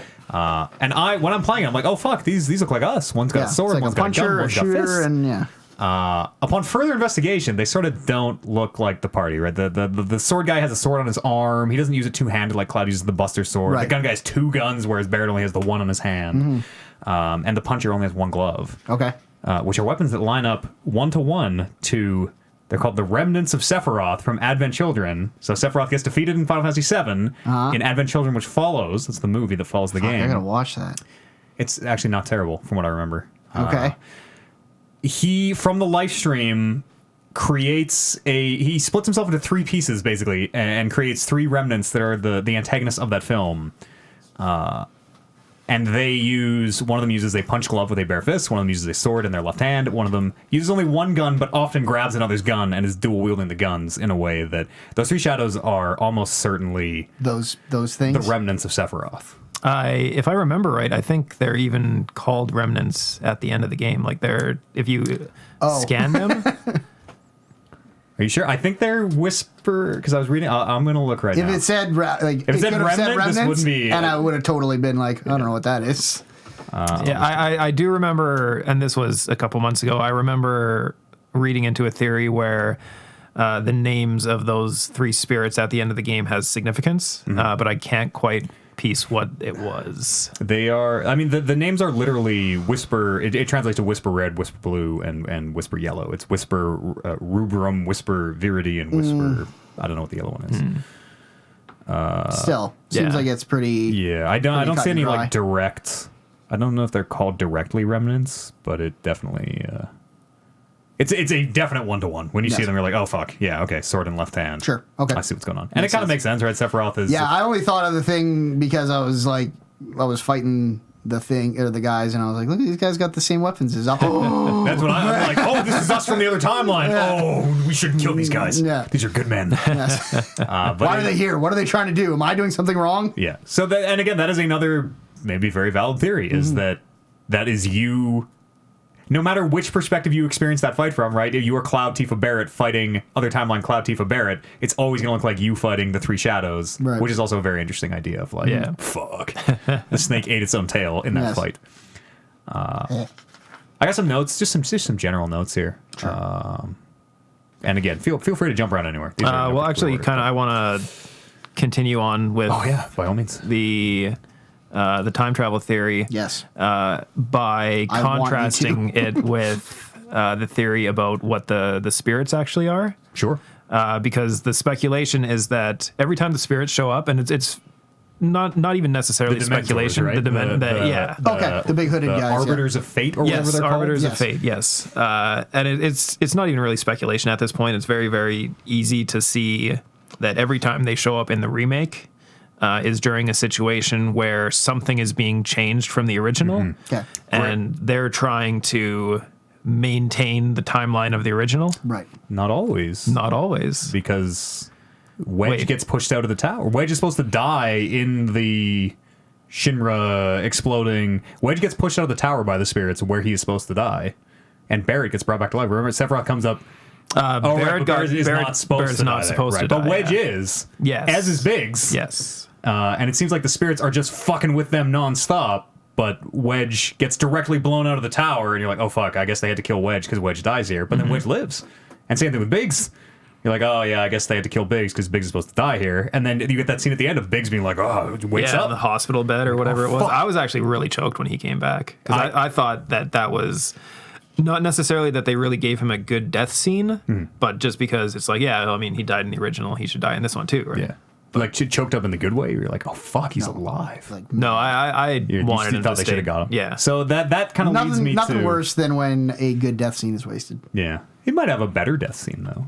It's true. Opportunity for that now. That is some Westworld FM seasons 1 through 5 thinking. But maybe the reason the spirits saved them is because they're either not as important to the timeline, or maybe keeping them around will stifle the group in some way to maintain the original timeline. I'm not too sure. Or maybe like I really like the idea that this is the grand machination of whatever, of Aerith or Holy or whatever. Because they do seem to like arbitrarily change sides, where sometimes they preserve the timeline, sometimes they seem to change the timeline, and maybe they are manipulating events to make whatever needs to happen happen. Because and Red 13 kind of at the end of the game has a monologue where he kind of explains that they're the Arbiters of Fate and they're an extension of the planet and they're trying to protect the planet. So everything that they do is can be seen as protecting the planet.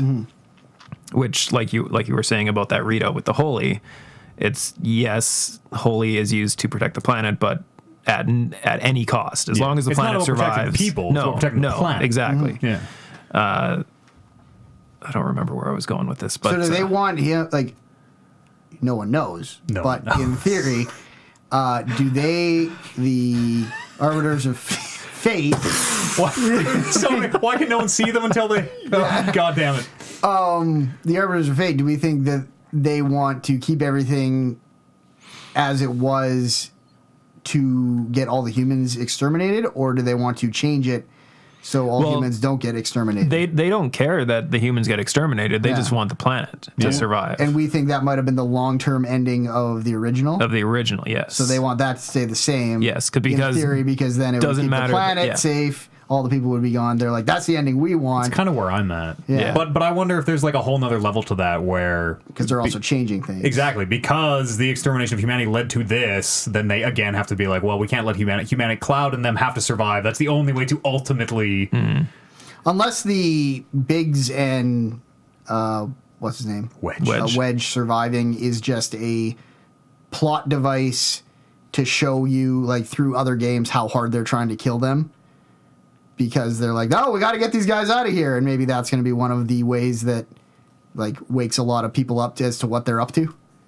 I'm not really sure what you mean. Like, what if the only reason that they survived for plot reasons is because the writers of this game are like, no, we need to make it obvious that these things want these people dead. Oh, I see. Like it used to be. Yeah. And we want, and if they would have died here, maybe you get it. Yeah. But if they're constantly trying to kill these guys, then more people who are playing will click in like, they really want these guys dead, just like in the original. That feels very. Not that Nomura's like subtlety's not the right word. That feels very heavy-handed in a way. Where like we got it with the Barrett scene, right? Where Right. Sephiroth just murders Barrett, and you're like, oh fuck, Right. And then the ghost brings him back or whatever Yeah. happens.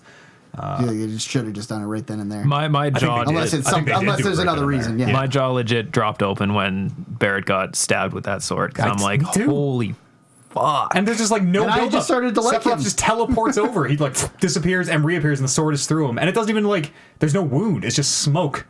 And then Sephiroth disappears, and Barrett's just like dead. And you're like, what? But then 2 minutes later is back alive. Yeah. Thank God. I think Jesse might be alive.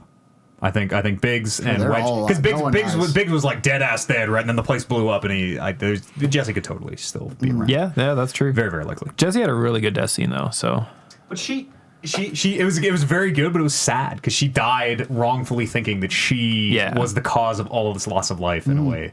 Like a beautiful death scene. But they did Best Girl dirty. it's true. But they did give her even over the entire course of the game, they gave her a very, very good story for a side character. Yeah, you meet her parents, the Midgar special. All that like the putzing around at the beginning of the game, I find very endearing. Yeah. good. Walking down the street and Wedge stopping because he sees some kitties. Oh yeah, Wedge, pretty fucking kitties, Wedge. Kitties. What's the cat? What's the cat, King Cat on the building? Who is that? Oh. Yeah, who is King Cat? King Cat is a character called Kate Sith. Okay. That's Kate Sith. That's Kate Oh Sith. shit, Kate Sith legend precedes. I thought Kate Sith was female. Her? Them? Maybe? Is that cat noticeably male? Well, no, I didn't okay. notice. It was, But it was a cat- it was an anthropomorphized cat wearing a crown, Right. and in my it could be Queen Cat. Yeah. In my head, I'm like, oh, King Cat, That's right. my liege. so in the original game, Kate Sith is a giant, puffy animated doll that is being controlled by King Cat back in Shinra headquarters. And in the original game, Kate Sith is actually a Shinra spy who manages to join the party only to thwart them at the last minute and give Sephiroth and get Sephiroth the Black Materia or tell him where it is. I don't really quite remember. Wait, sorry, I'm sort of losing. Is Kate Sith doing this all as a cat? Kate Sith is a cat in Shinra headquarters. Controlling the puppet. And who's the spy who infiltrates the party? Kate Sith as the puppet. Oh, as the puppet. Yes. Oh, okay. So the puppet moves around, travels with the party. Gear. I understand now. Yes. And so Kate Sith works for Shinra. Yes. Is evil, at least to start. Bad guy to start. Yeah. And then... Yeah, he was pretty rattled that the whole fucking thing was coming down. Yeah, that was right when the plate was falling. Yeah. Yeah. I was like, fuck. But that was actually one of the... I don't... And like I say, it's been a long time. But I want to say in the original there was some reason why Kate Sith had to betray the party and tell Shinra the location of the Black Materia or however it worked out. But then maybe Kate Sith maybe didn't want to. Yeah, but was kind of forced into it. Exactly. Okay. And then immediately after it happened, Kate Sith was like, "Hey, like I know I screwed you guys over, but you know I'm still with you," kind of thing. I also live here on Midgar, so we Yeah. should maybe stop it from being blown up. Yes. Yeah. But yeah, that's Kate Sith, King Cat. Cat, yeah. So Or yeah, Queen well, Cat, and like I yeah. say, like there's a lot of characters in the first game that we haven't even met yet. Like there's Yuffie, who's from Wutai, who we've been hearing about all Wutai, game. the war with Wutai. Yes, I heard some Yes, things about another- Wutai. Yeah. There wasn't Like city state, I think, right? Yeah. There's no like countries. They're all kind of giant city Yeah, state exactly. things in this Giant world. cities just in the middle of everywhere. And Because did we meet someone from Wutai? Like, oh, you're from Wutai. I think somebody. I mean, some In that, Walmart, that it news might have that been. news lady was With the claiming stockings? that we were working with Wutai. Yes. How dare She was she? a bitch. Fake news. Oh yes, I do remember her. I have more questions. Okay. Do we see?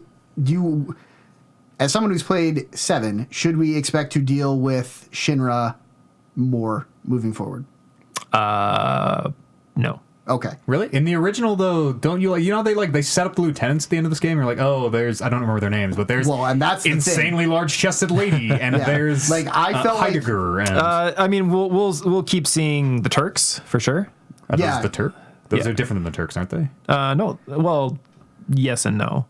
But there's a very distinct line at the end of the remake where Aerith is giving everyone the pep talk before they step through the portal, where she specifically says that Shinra is not the real enemy here.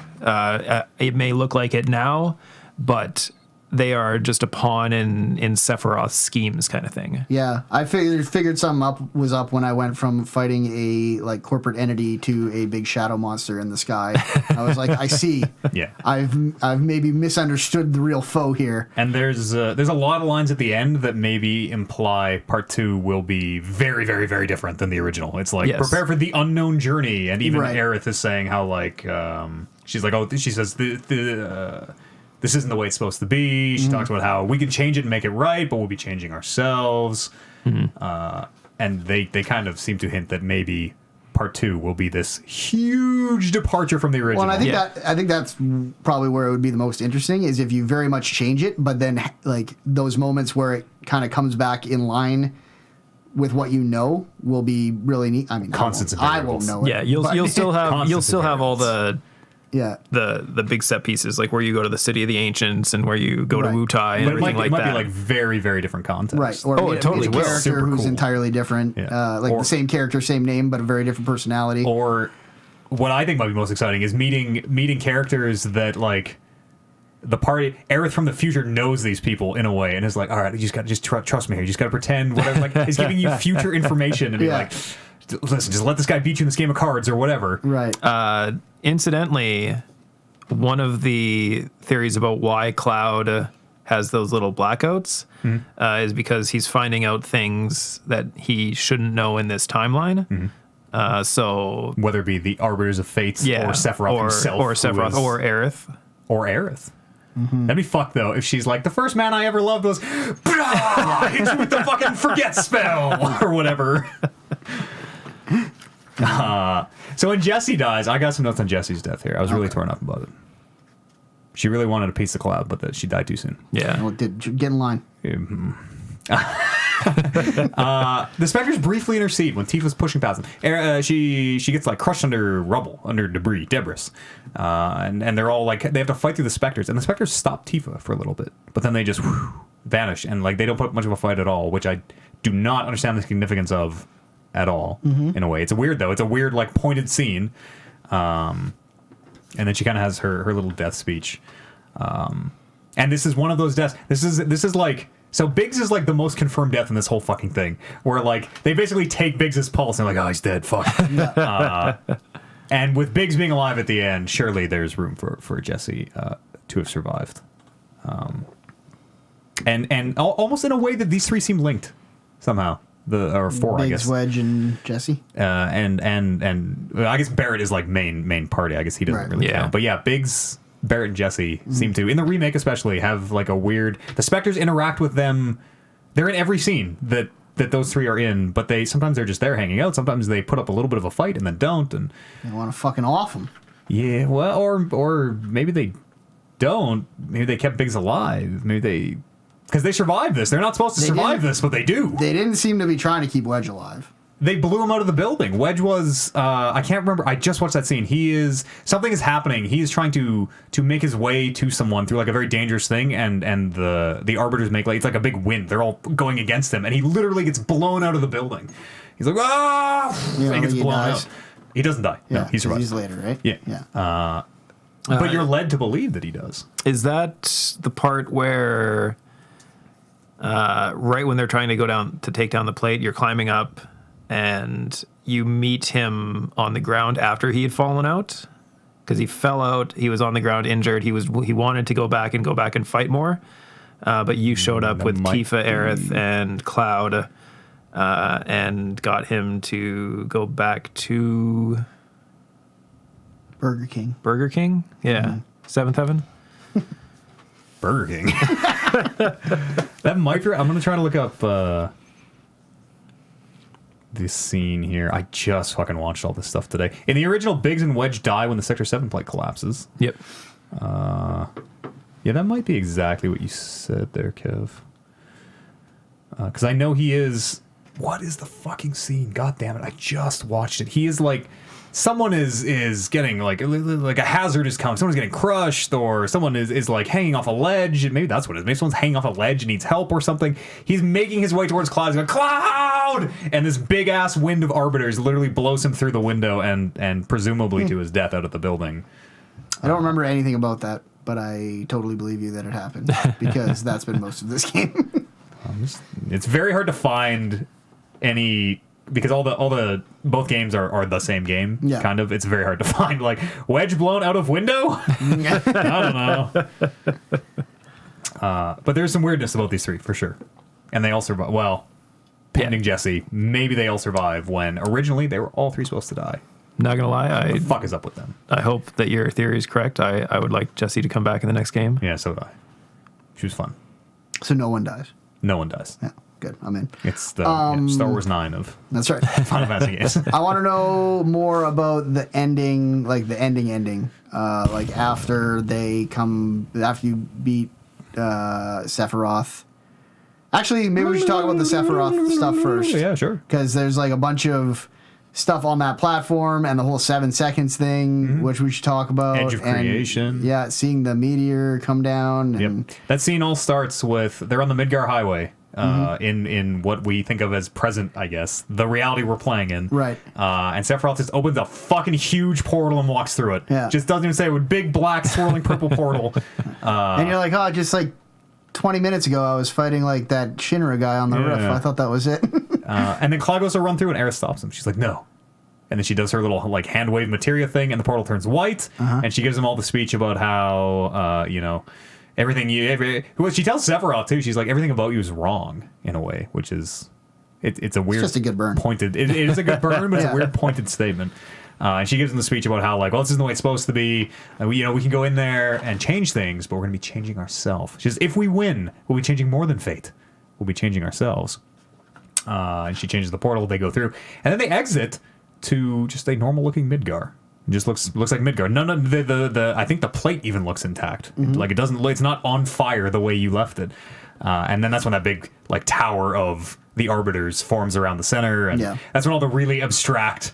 Like So Sephiroth absorbs them and has big meteor attacks. And So we're in like a different time Midgar then, do we think? I have no. So this is the Crossroads of Destiny. Yeah. She's like, Crossroads of Destiny, which I think is word for word a thing they say in Kingdom Hearts. I believe Crossroads of Destiny is a named capital C capital D exists Totally in the could be. metaverse. Yeah. So I think that is that. I think that is a weird abstract place that they. I don't think that is literal Midgar. Right. Because they have their fight. Reverse. And they kind of get. It seems like they kind of get blown out of it almost. Right. Because Cloud goes through a tunnel at the end. When Cloud. Oh boy. So they have their big fight. Yeah. Sephiroth summons the meteors, he does all this crazy weird shit, and there's a lot of like. You're on like a Final Destination platform at this point, right? He's like throwing trains at you, and Cloud is cutting through them and jumping off the pieces. And Fuck, this is so dope. it is very, very anime in a way that it feels totally unreal. Like this space probably doesn't exist, maybe. And they have their big fight. That's when you see the three who I think are now probably the remnants, the whispers, and then Cloud and Sephiroth kind of have their own little duel, and that's when the music kicks in, and you hear the one-winged angel rebirth or whatever it's called. That's right. The sword, like, I fucking love when the skinny sword hits the big sword and they're just equal strength. Sparks are That seems like that shouldn't happen no matter how much stronger anyone is. And then, so they have their fight, and that's when we hear, like, the 7 seconds to the end. And then the very last strike, Sephiroth lowers his blade, and he lets Cloud hit him. Cloud is cutting down, and Sephiroth has the sword up, and he puts it down. And Obi-Wan Kenobi. Oh, totally. Yes. And Cloud hits him, and there's a big, like, rainbow explosion, and then there's this tunnel effect where it's like, whoo, you're flying through this weird tunnel. It is very obviously a tunnel, and you are very obviously moving forwards through it. Yes. And that is, after that, they seem to come out in wherever the fuck Zack is. That's where they have their weird, like, Cloud walks through Zack, and Aerith can see him, and he seems to be able to see Aerith for a minute, and... But Cloud can't see him.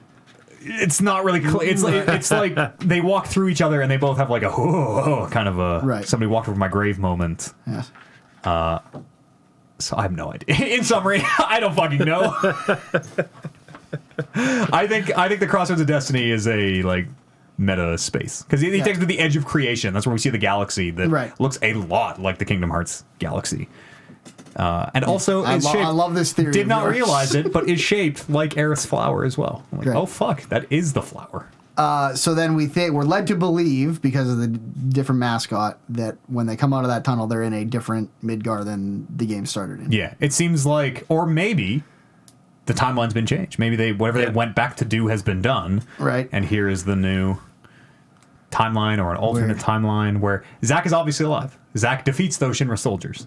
But the way they go through each other, it's kind of like, well, like, are we just seeing both timelines, like, simultaneously? Well, and that's why they can't touch each other? You see Cloud appears to walk through Zack, and then it's not clear if it's a flashback, but you also see Cloud being supported by Zack.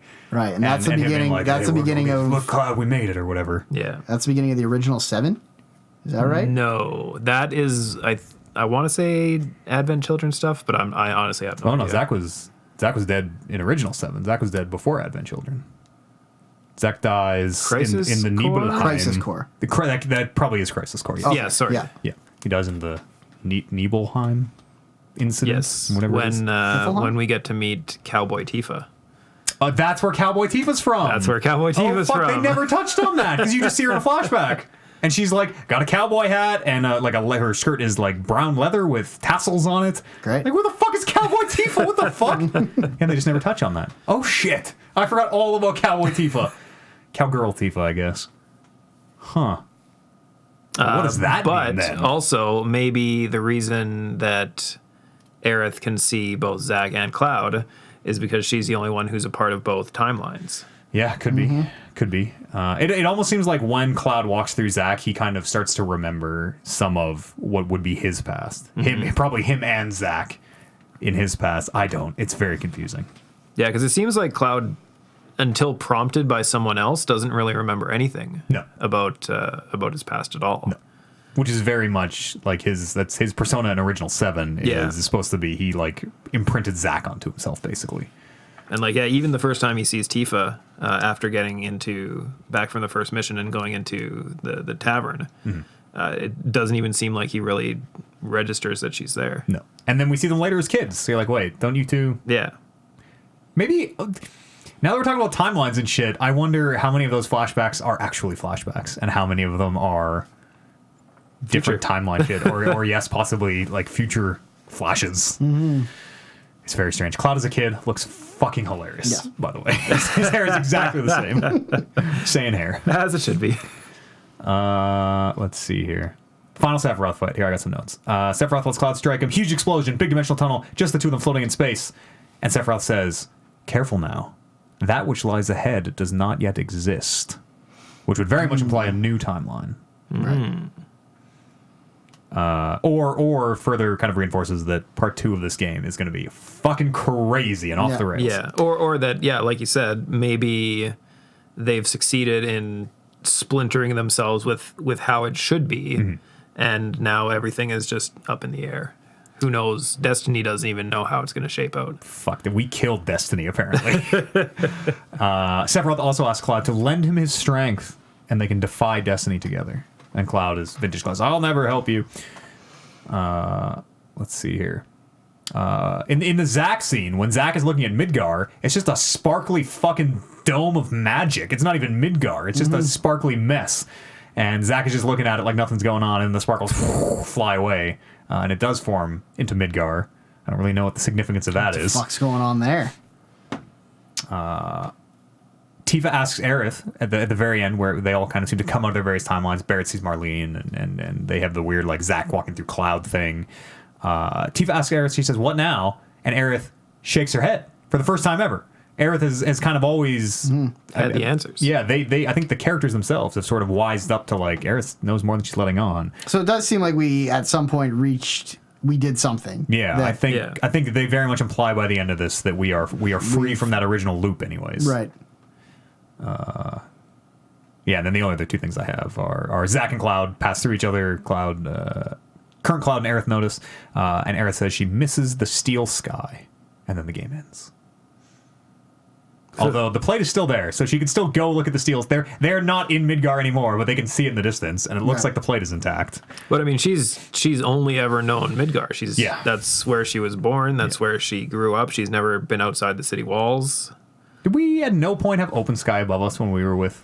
I guess she just is used to the steel sky. It's not like she's freaked. She's not like looking like, I'm gonna fall into it. Well, she went from being a prisoner of the Turks for almost the entirety of her life, and then when they escaped, immediately going to the Sector 7 slums. So right, she'd be inside a building her entire life, and then under the plates her entire life. I guess that makes sense. Yeah, and then I just have a few odd notes of, like, what is that huge tower of arbiters around the central is it the power fist, whatever the central tower of Midgar is, Shinra Tower. So who are the Turks? And the Turks are like the mercenaries, like the CIA of the Shinra. They're like the elite forces. What are the two? The guy with the bald dude in the helicopter, Reno and Rude. Reno and Rude was the guy with the coin that he kept shooting bullets off. That's of? Rufus. Rufus, that's the president's son. Rufus on the roof. Yeah. Rufus on the roof. He's not a Turk, or he is a Turk. I believe the Turks don't think work he's. for Yeah, him. the Turks work for Shinra. Okay. Roche is a Turk, motorcycle man. Remember you had that duel with Roche? Yeah. And Roche was a soldier, wasn't he? Oh, maybe. Yeah. Okay. All Turks were maybe not. They all have Mako. They're all Mako'd. They're definitely all Mako'd. I don't know. Do Mako eyes always make a soldier? Are all Turks soldiers? Or are all soldiers Turks? Maybe all soldiers are Turks, but not all Turks are soldiers. So who are the Turks we know? Yeah, from the remake. Reno, Rude. Reno's the red hair guy. Scarlet. Yeah. And I think right. that's it. Roche is a soldier third class. Ooh, third class. No wonder we beat him so easy. Yeah. That motorcycle fight is so fun. There's an episode of The Simpsons. It's the John Goodman one where he runs the motorcycle gang, and Homer and him are literally fighting with motorcycles like they're lightsabers. And I totally thought that's where we. I thought they were like fight with their swords, and then I 100% thought Cloud was just going to reach out and grab a fucking bike off the road and just start. That scene is insanity. That's good. Soldier third class. He's a punk. We fight him twice, right? Or run into him twice. I shouldn't say fight. Is it twice? Yeah, you run into him initially, and then you see him again later. He helps you out or something. Yeah, that's what I was going to say. Oh, that's right. Him with your motorcycle because skills. he didn't want. I want to say it was maybe approaching the Shinra building, and the Shinra forces were bearing down on you, and he interrupts and gets involved because he wants to have another opportunity to fight you fair. Yes. I was going to say, is that his only motivation so far seems to be to fight us? He's very Goku. The wiki here from the original, this is from the original, granted, says he possesses a sense of honor, restoring Cloud's health so they can have a fair one-on-one fight. That's pretty dope. Roche is good people. Well, as good as someone trying to kill you could be. He's noble. Noble. Yeah. He's going to kill me the right way. He's not going to do me dirty. That's right. No daggers in the back from Roche. That's right. The only time you ever see him, apparently, is in the original either, is in that scene. He just never comes back. He's the motorcycle man that you fight, and that's it. I honestly didn't even piece together that it was the same person. I thought Roche in the second game was like a new added creation. I honestly didn't even remember the name of the person in the first game. I thought it was just... So that's it. That was his arc. Yep. Fucking A. Yeah, Roche returns as the Shinra warehouse and challenges Cloud to a one-on-one duel. where he has his fancy fighting style. That's when you fight him. You don't motorcycle fight him. Yeah. His theme is called Speed Demon. Yeah, that's a good theme. He goes going really fast. So I guess just Reno and Rude then would. Let's see. What if I just type Final Fantasy VII? Scarlet? Who's Scarlet? Large. Scarlet's the girl in the red dress. It's not a dress. It's like a suit. Okay. Oh yeah. You just see her? Like She's in Shinra Tower. She's the one with the very, very, very, very, very large chest in Shinra Tower. Like hilariously huge. After you break into the warehouse to steal the more bombs. Yeah. Okay. I think as you're escaping, there's a news scene where Scarlet walks up and the news crew kind of asks her what's going on. Does this mean Avalanche is taking control of the city kind of thing? And she just knocks out the cameraman. Good. Yeah, that was a bad day for me. You also see her where they're doing materia experiments at the very end, and one of them starts to it starts like chain reacting or whatever, and she just walks out and steals the two guys in the room.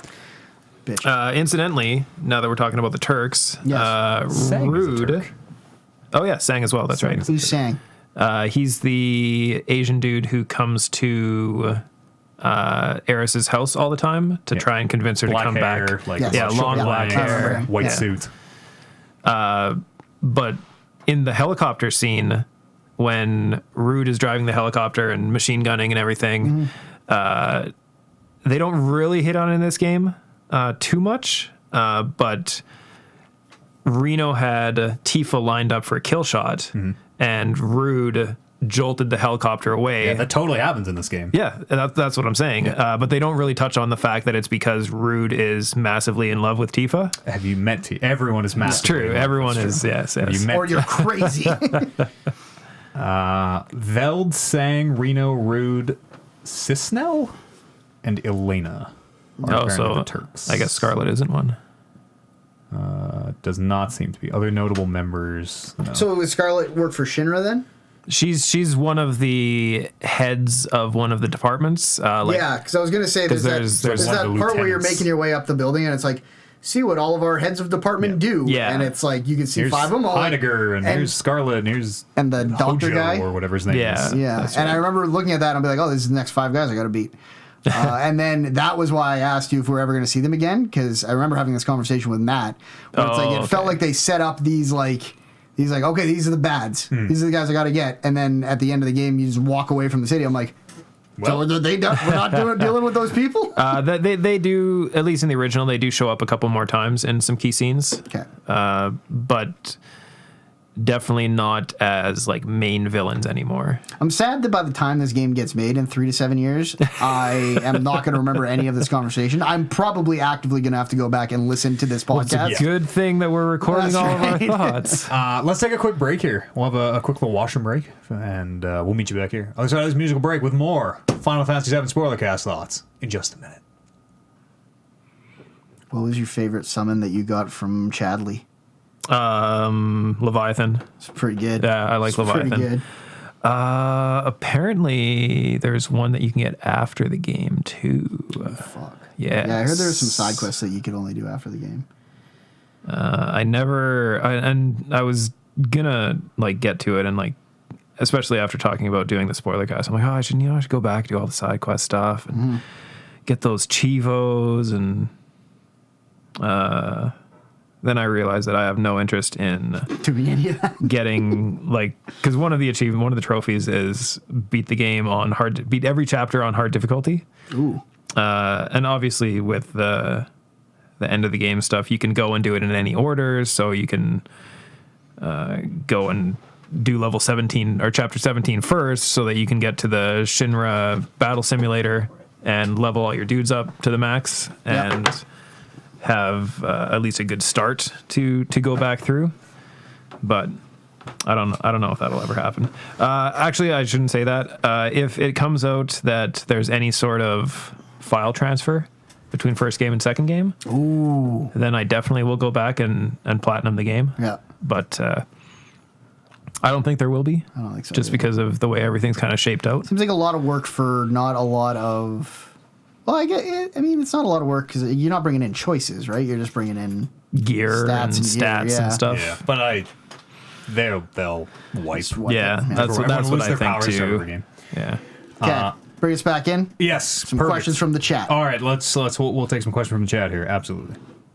Hit us with them. First question from Tomo. Wants to know why Kevin doesn't like anime. Kevin, why don't you like it, dog? This seems very anime. Fucking anime, yo. If every anime had the words Final Fantasy in the title, then I'd probably get on board. See, the thing that I realized that really made me start to watch anime is that you don't have to like everything, any animated cartoon ever made.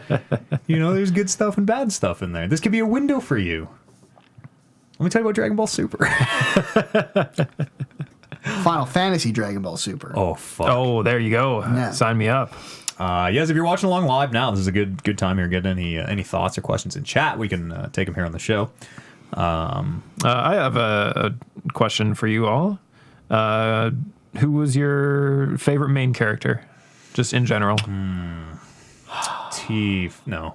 We talking to party use? member? Like Yeah, as a character. Well, both. Like, Okay. whose story did you like the most, and who was the most fun to play in the actual combat section of the game? Does Johnny count? I really like Johnny. Like I did a full arc on Johnny in a way that I'm like, oh, this guy sucks, much like Cloud does. And by the end, when he's like, okay, come on, bro. He offers you a fist bump at one point. He's like, you're not gonna leave me hanging, bro. And then Cloud slow meets it. Like, fucking A, moment of the year. I really liked as a character by the end Barrett. I think just because I went from not liking him to liking him, and it seemed like even after all that, I'm like, you still got some like backstory stuff that I don't know anything about. Wait till you find out about how he lost his hand. Exactly. Like, there's a lot of stuff with him where I'm like, Is he I want to know not more have about I Barrett. sort of thought he was just holding on to the gun under that thing. No. He's have a hand? missing half of his arm. Does he ever take it off? You Oh, guys I guess ever, he does. you guys ever use that wrecking ball that you can get for him? No. Yeah, the melee weapon. Yeah. It's like, That was oh fun. man, It was great. I loved it. It made me laugh. Just a ball on a chain? It's not even on no, a it's chain. not. It's just like a big ball. Like Oh, yeah, and he just fucking like rams him into people, and he's got like it changes his like triangle move to basically like just sprint run at him. Yeah. Like brick with the grenade. Yeah. The thing was that when I had that equipped, I ran into some bosses where I was immediately like, oh, he should have a gun for this. Yeah. As my only ranged character. Yeah. That happened to me a couple times too, because every new weapon that I get, I would immediately equip it so that I can master the ability for it. And then obviously never go back to the base weapons where... Never. Yeah. Question from It's Matthew. Who is Kevin's favorite character? Plot and story-wise, Aerith. Just because the contrast between how much you see of her in the first game and how She's much the you see Mr. of Spock her of this game. in the second game is very, very cool. From the actual gameplay mechanical perspective of it, I loved playing as Barrett. Yeah. Barrett, just the play style of how you tie his moves together. Yeah. In the action RPG elements of the combat is just very, very fluid, very, very fun. Yeah. It's a good balance. I like Tifa's mine too. combo. for playing. Her combo was, I think, the most fun because you're constantly like charging up and then expending the charges and charging back up. Yeah. Yeah. Yeah. Hers was super fun too, just because the super easy combo of uppercut and then dive kick when you're in the air. Yes. I did that a lot. Yeah. This is from It's Matthew. Most satisfying spell or summon? Fat Chocobo. That Chocobo's very good. Fat Chocobo's very good. I like Shiva a lot in this game too. I think she was super cool.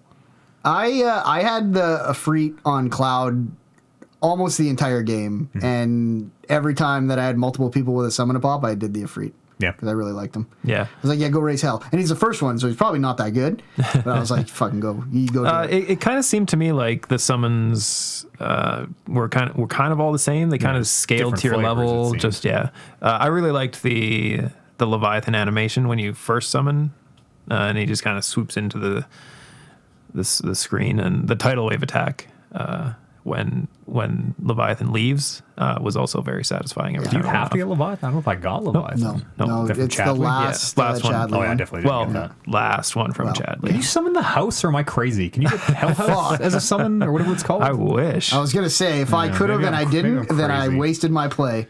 Apparently, there's a fifth summon or a secret summon that you can get after the game. Bahamut. Yeah.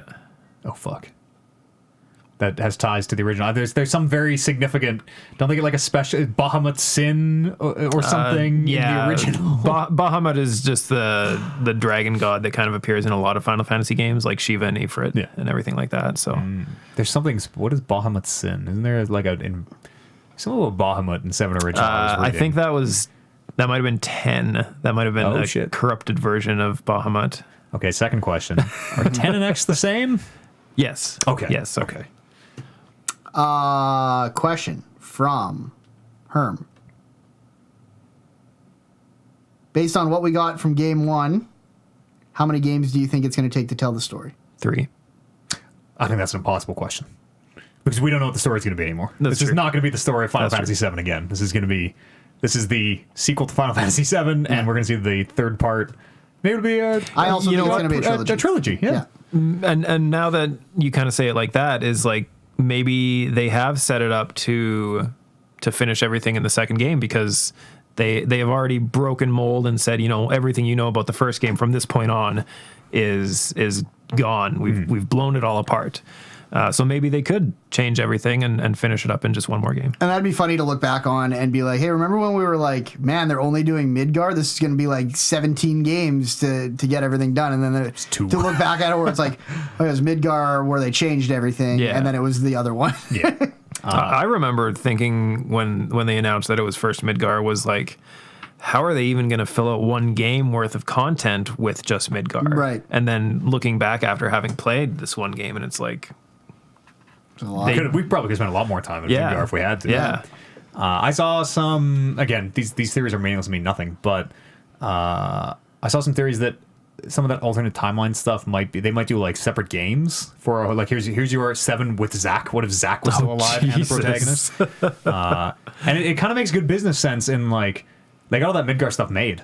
It would not be, I wouldn't imagine that hard to make Cloud's hair black and get some new voice lines in there or whatever. But also it'd be significantly less interesting for me. It'd be different. It would be a different thing. It would be it wouldn't just be the same thing with Zack. It would be like a totally different, right. The timelines would diverge or something. Tomo asks, do you guys think they'll ever do a remake of a different Final Fantasy game? So another part of these dumb theories I was reading is because dress spheres are a big part of X2. And I guess a lot of the like Shinra is in X2 in a way. Like the universes are the same, 7 and X2, I guess. And so maybe there's an X2 remake coming in a way. Is X2 a popular one? Like nothing's like 7, is it? Well, like you got to think about it like this. Where people being mad about dress spheres. 7 was like the iconic PlayStation Final Fantasy, right? Yes. Yeah. X or 10 was the iconic PlayStation 2 Final Fantasy game. So if they were to remake another one, it would make sense for it to be X. And if they're in the same universe, like it could almost be the continuation of this weird timeline shit where like, here's our remake of X2 now and look at all the crazy stuff that's happening. Yeah, maybe. So sorry, do you remake X or X2?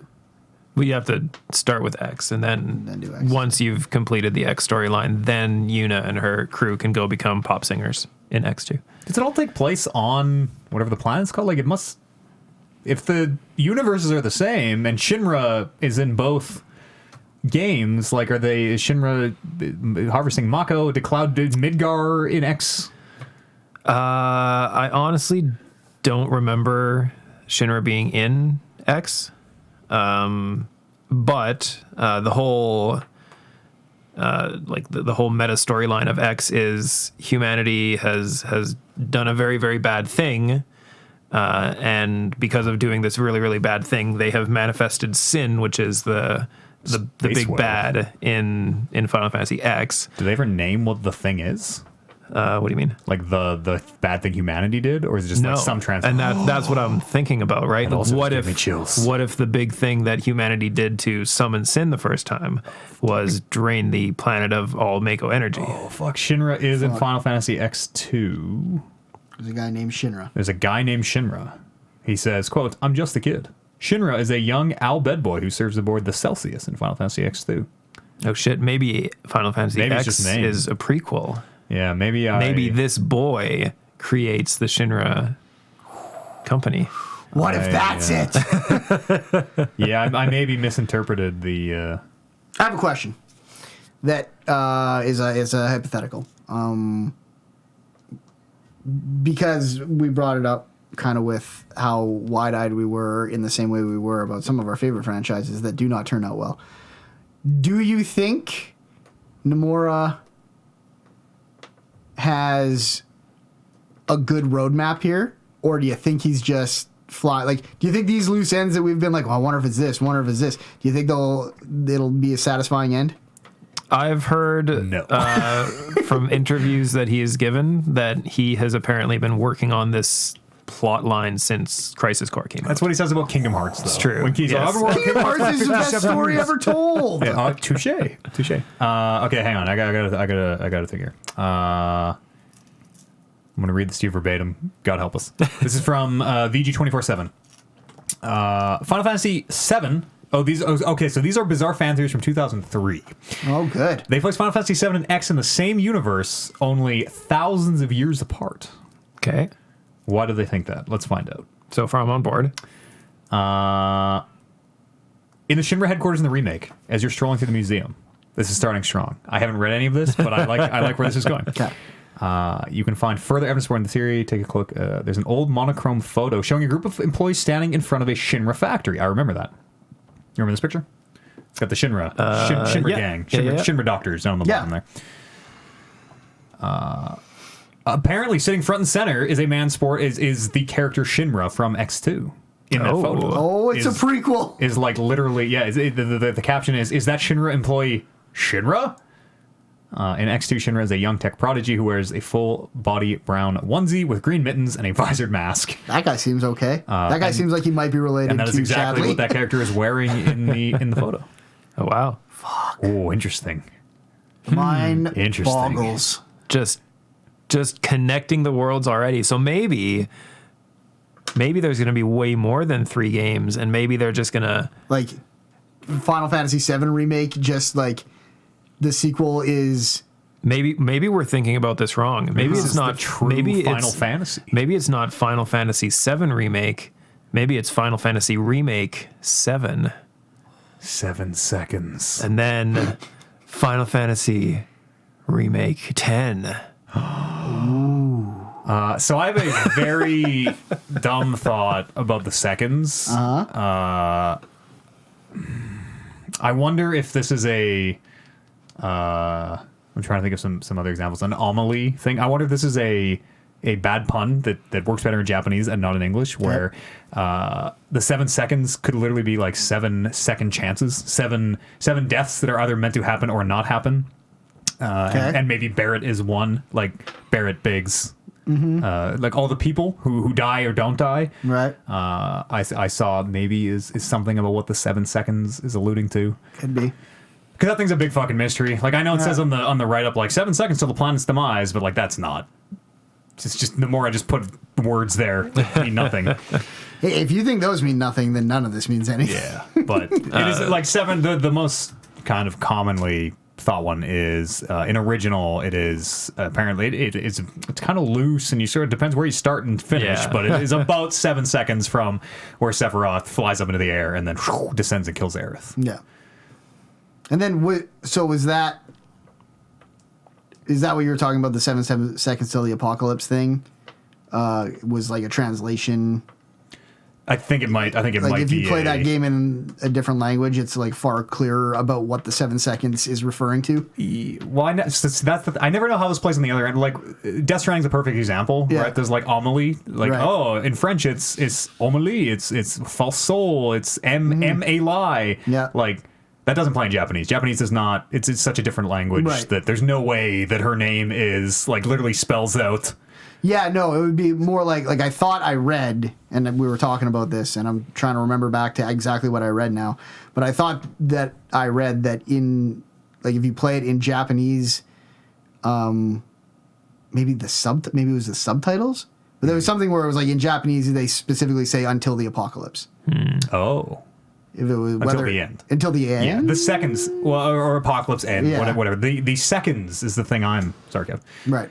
Maybe seconds is not seconds, minutes of time. No. I Maybe totally it's, get your theory second too. Yeah, chances yeah. or I was trying to think of like I want if it is more literal, Yeah. then there's a reason to think it has nothing to do with the Aerith thing, and it might just be whenever this thing happens, this thing that Cloud might have to stop. He's going to need. It's going to take him 7 seconds. Yeah. Also, in the beginning of the game, Cloud tells I don't know who it is, one of the Avalanche, Barrett or someone. He said because they're worried like, oh, what do we do when we get there? He's like, well, you should just worry about the next 5 seconds. Right. He says, and it's kind of the only 2 times that they. He should have said 7 there. Well, They would have just added a whole other layer. Everyone would have just mind it exploded might if be that would have happened. significant. I don't know. The 7 seconds thing is so weird. I feel like hearing the 5 thing. I'm like, yeah, I'm not thrown by the fact that they bring up time only twice in that way. Maybe if he had said 7 both times, then I'd maybe be it's like, like a burn on there's something here. Sephiroth, though. Maybe because maybe in game 2 he'd be like, oh, it's just 7 seconds. And be like, I only needed 5. Or I don't know. Any last minute thoughts here from chat? We'll wrap this up. What a whirlwind adventure! This was a hell of a game for a Spoilercast. Boy, was it ever good to get down here and and this was like talk about some of this. Like you said, it was most of the games we do Spoilercast for. The episodic ones excluded. There's not a lot of room for like speculation. They're a lot more cut and dried. Especially, I think the last one we did was Red Dead Redemption 2, where you literally know where it goes from there. So we were like, and that's it. Whereas this one, it's like we spend more than half the time talking about Just crazy. where could this go? Yeah. That's where the interesting part. Who cares about the gameplay? Very interesting. Whatever. You go read a review. We want to like theory craft all this shit. Tom says all Final Fantasies are connected. I honestly believe that's where. I think this might literally go to the final. I think we might get something called the Final Fantasy, which might be the bow on this whole crazy metaverse that ties everything somehow together in fucking vintage Nomura fashion. I would be excited for that only so that we could get the Final Fantasy 2. Yeah. Well, part 2. Oh, goodness. Well, I think we'll call that a Final Fantasy VII Spoilercast. My goodness, it's been a while since we did one of these. I think the last one we did was Red Dead back in probably 2018 or 2019. Nothing came out last year that we did one for, I don't think. No, I don't think so. We are tentatively talking about doing a Last of Us Spoilercast here before too long, a Part 2 Spoilercast. We'll see. We'll let you know. We'll talk about it on the podcast and things. We'll see how that one comes together. If you enjoyed our show, you should go check out our D&D podcast called Rolling Reckless. We are... Let's see, what day is it today? I guess by the time you hear this, we'll probably be back on the air. We had a little bit of a break, but we will be rolling. Again, rolling reckless. He just dropped. There's a $500 dice you're rolling. That's right. Go look that up. It has its own feed, so look up Rolling Reckless on your podcast feeds or YouTube or wherever. And if you want to support this madness, these video game podcasts, the D&D show, the live streams, the Spoilercast, all that, head on over to patreon.com/talkingrecklesspodcast. A bunch of exclusive content up for you there. Super Saiyan Pod, Super Saiyan, Super... I whatever. think we just... Super Saiyan Pod, Super Saiyan 5. The regular name that isn't the joke. Is up on the Patreon right now. That's a banger. Only on the Patreon right now. It is a banger. It is almost 2 straight hours of me like struggling to breathe. I'm laughing so hard about how insane this fucking show is. Yeah. And we'll be up for everybody in a week's time. But head on over to the Patreon, and you can get it today and support the show. Kevin Barr, thank you very much. Our Final Fantasy original expert brought the original history and some sweet speculation on where we're going from here. Hell yes. Brandon Lynch, thank you very much. I feel educated. Yeah, I know. I feel something. Yeah. And to you at home, thank you very much for listening. We'll see you here next week on what will very likely be the next episode of the Talking Reckless podcast. We'll see you then.